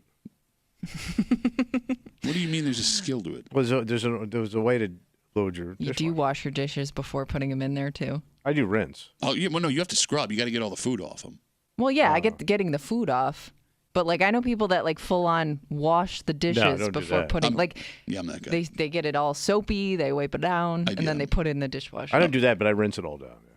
No, I'll soap it up before I go in the dishwasher. How do you load it? Well, I go plates on the bottom. Well, yeah, obviously, but you load. Obviously. Do you load back to front, or do you just throw it in haphazardly? Haphazardly is the word you're looking for. And yes, haphazardly. All right, no. I load from the back to the front. Wait, every single time? What if the stuff that goes in the back's on the bottom of the sink? I will organize it and put it in its proper place. You're kidding me. No. What the hell's wrong with you? And then even like when you load the utensils in that thing. Yeah. I start at the back and I work to the front. Okay, no, you have you keep a single, like, they have the different squares, right? Yeah. One's for forks, one's for spoons, one's for knives. You put them in your. I don't separate. No, that does no. You have to separate them because then when you reach in to take them out afterwards. Now we're having an argument, bro. You're gonna stab yourself, you idiot. You know who's not talking right now? Who's that? The lady. I don't have a dishwasher, so. Yeah, you married him. Who does more dishes in your house? Well, my husband goes. My husband goes through more dishes. I would say we're both pretty good because we have a small sink, so we're both pretty good at washing stuff after we use it. I hate that. That drives me nuts. But you can't stack stuff in there, and then you can't use the sink. There is nothing stacked in that house. Like I have a. It's all a flat, wet board. Like if you put like 2 bowls in there, you can no longer run the water. No, like okay, there was. How small is that? It's really it drives me. It's the one thing about our house I can't stand. No, there was a girl I dated. Like any plate you use, any cup you use, silverware, you had to like immediately wash them. Yeah, and put you them. have to. No room. Shut up! Yeah. It's the stupidest thing ever. Like, what's the point of living if every time I do something I have to wash it? I hate anything in the sink. Like, I like the sink clean. What's the point of the sink if there aren't dishes in the sink? No, you rinse it, you put them away. No. You own a sink to hold your dishes until you get enough dishes to do the dishes. Because that used to be like my mother's generation. You got to let it soak. So that was my mother's subtle way of saying she's a whore. What? Every time I go to the house, got a dish full of dirty. She's got a sink full of dirty dishes. Basically saying she's a lousy wife. No. But no, that's how they women judged other women. Okay, so you're a catty 1950s traditional wife. I don't want to be called a whore. No, I'm just trying to figure out what whores have dirty sinks. They're whores with dirty sinks, or angels with dirty sinks. I don't understand the point of the sink if you're not using it to hold dirty dishes. Like what? You don't need the whole sink just to like get water. No, but if I got to get in the sink and you got them all jammed, and I know you. What do you mean you know me? It's piled up. No, bro, I'll go like once it hits. How deep? Once it hits the level of where the sink starts. But you break the rim? No, I'm saying I will not break the rim. It'll go Bro, to you the can't rim. use the goddamn thing. You can't get a glass of water What are in you there. talking about? No, yeah, you can. You just take I got the wand, so I'll take the wand out and I'll pour the glass of water. Clean this sink. And you don't even drink water out of the sink. You drink filtered water, you bitch. I do. You got like Evian in your fridge. Bitch-ass bitch. 252-WCMF, 252-9263. Over 1 in 3 Americans say they've had a serious argument with their spouse over dishwasher use, which is insane. One, the number's that high. 2, because not everyone has a dishwasher. Can we get numbers on how many Americans have dishwashers? Yes. Thank you, Kimmy. Kimmy, one of the unfortunate non-dishwashers. And it sucks, too, because we went from having a dishwasher to not having one, so it was an adjustment. Yeah. It's got to be 80% of households have to have a dishwasher. No, I'm going to say it's 60%. 60? Yeah. They're expensive, man. No, but you can buy cheap ones. They're also hard to install if you live in an older home. For example, when I was a kid, my dad, we had a post-war, like 1940s home. Yeah. Right? What did you say, Pat? I said 60. 61%. Thank you. Wow, look at you. Thank you. Look, I know my dishwasher facts. I know. My dad got a free dishwasher. All right. So he installed it himself. No, he didn't know how to do that. Yeah. So we got a secondhand dishwasher. We had this guy across the street, Billy, plumber, really nice guy. All right. And he installed the dishwasher for us, right? Okay. And then he put it in. He told my dad, you just got to put things around it. So it was like an open. You could see like the. So it was set inside underneath the cabinets, and the wall but just you had to still be, had to seal it in. Yeah. So that happened when I was like 10. Yeah. When did it get done? I'll let you know. So it never happened. When the house was repossessed, there was still an open dishwasher in the It had to be loud as hell. and it moved. Like Yeah, when it you shook. open the door. No, it didn't shake. When you open the door, it would like fall out of the. And I don't want to know like what kind of horrible chemicals because there was like an insulation around it. Yeah. Right, and it heats up, so we were probably breathing in like the worst. Yeah. You know what I knows? mean? Yeah. So, right. but we had a dishwasher like genuine millionaires. 252 WCMF. Let's talk to Darcy. Hey, Darcy, how are you? I'm good. How you doing? Good. What do you got? Okay, so I got a story about a dishwasher. So here's the deal. So I used to be married to this guy who was really OCD about loading the dishwasher. He was an executive, and at a company, and we went to an event. It was like a gala, let's just say, and I was trashing him to a woman, like, oh my God, my husband's so OCD about loading the dishwasher. Well, the CEO's wife overheard me. So Monday morning, the CEO called in my husband to yell at him because I was trash talking about the dishwasher. Wait, what? Yeah. Like yelled at him about the way he was doing the dishes or the fact that you were trashing him at an event? Like that I was trashing him at an event. Like that's taboo because he was an executive. Damn. Yeah. So you got to know your place, honey. What's that? You got to know your place, honey. I guess I got to know my place. We're divorced now, so. Okay. Yeah, but he's also. Good Did you marry another executive? No, I didn't. She made sure I realized that what I did was wrong. You screwed yourself out of a lottery ticket. Hey, hold on, I don't time out think. from No, the game. wait. Now you scrubbing the dishes. Reverse here. I don't think it would. I think that would be like a funny thing to talk to somebody about. Is like, hey, like I wouldn't think talking about how somebody loads a dishwasher is a controversial subject. Yeah, but you're bad-mouthing an executive. Bad-mouthing an executive? What? Who cares? It's a dish. Obviously, Big Boss Man did, and now she's out. You want to work for that guy? Yeah. If I make $1 million a year, yeah. There's nothing you could do to make $1 million a year. All of your body parts combined are worth $74. Well, I gave your mother 74 last night. Shut up, Darcy. Well, I bet you're happier now, right? She ain't happy. Yes, I'm much happier. You know she ain't happy, man. You in a busted-ass house. You busted-ass house, basic cable, no dishwasher. Well, with the way Tommy's talking right now, his wife might need a roommate soon, so maybe you can apply. Darcy, do you have a dishwasher right now? Yeah. I do. But Call I never it Darcy. use it. Take that.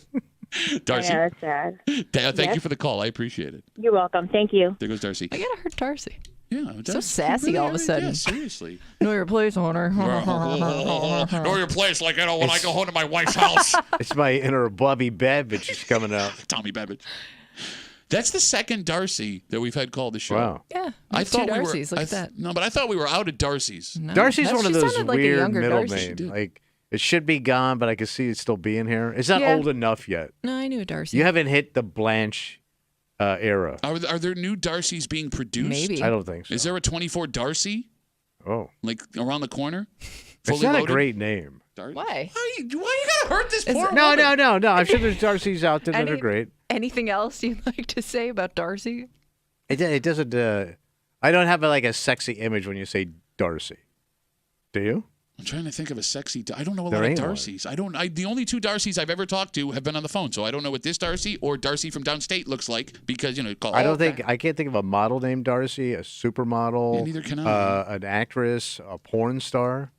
There's got to be a Darcy porn star. I don't think so, bro. By the way, no, Darcy's never going to call us back. We've lost one Darcy. The only one we had. We got our backup Darcy With who's her actually dishpan hands. Kimmy, we got a sexy Darcy over there? They keep giving me people with the last name Darcy. I need a first name. Darcy Regier, former GM of the Buffalo Sabres. He was sexy.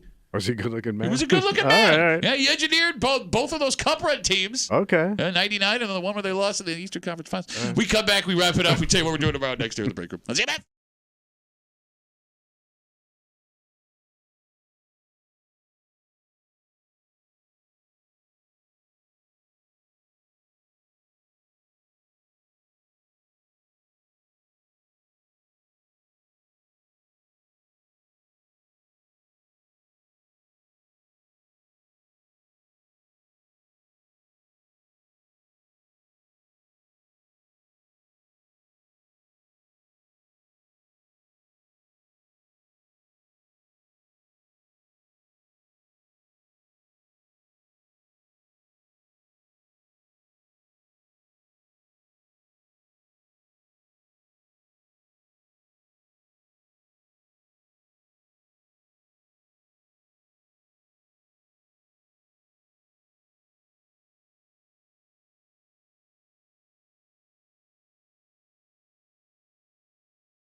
That's going to be Rabbaroo. Ah, the old post-game Rabbaroo. For a Victory Tuesday. Oh, boy. Here at the break room on CMF. That makes tomorrow Wednesday. You know what that means.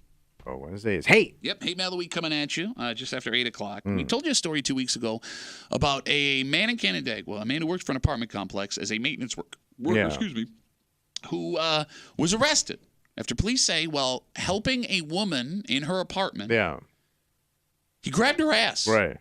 And what was weird is the guy was in his 50s, and we did the math, and it was like, you're not even old enough to think that would be okay, because you would have been in your 20s in the 90s, right? So kind of thought that was a cut and dry conversation. Right. Don't palm a woman's ass, especially don't do it when you're alone in her apartment when you are a part of the company. Yeah, right. Okay. We found over the years that any bad behavior that we talk about here on the show will be defended by somebody. Oh, yeah. That's not surprising. What is surprising, however, What do we get? is that a woman would do it. Chick. A letter from a woman. Tushy Tina? Yes. How did you know that Tushy Tina wrote us a letter? She's arguing for this guy For accused groping. of the crime. Well, She's like pro-grope? I mean, She's on a grope ticket? I guess. All right. That's weird, man. Yeah. I mean, we can assume she's older because she wrote the letter, and then when you hear what she had to say, I mean, I think you'll also have an age in your head. But Okay, but still. We'll get into it. All right. We'll get into it tomorrow, just after 8 o'clock here in the break room on CMF. We got to get out of the way. All right. For Kimmy, wearing her Flexin' Josh Allen T-shirt this morning. For Tommy Muley, wearing his Magnum PI with a birth defect outfit this morning. My name's Pat Dovey. We'll see you tomorrow morning in the break room, 6 a.m. on 96.5 WCMF.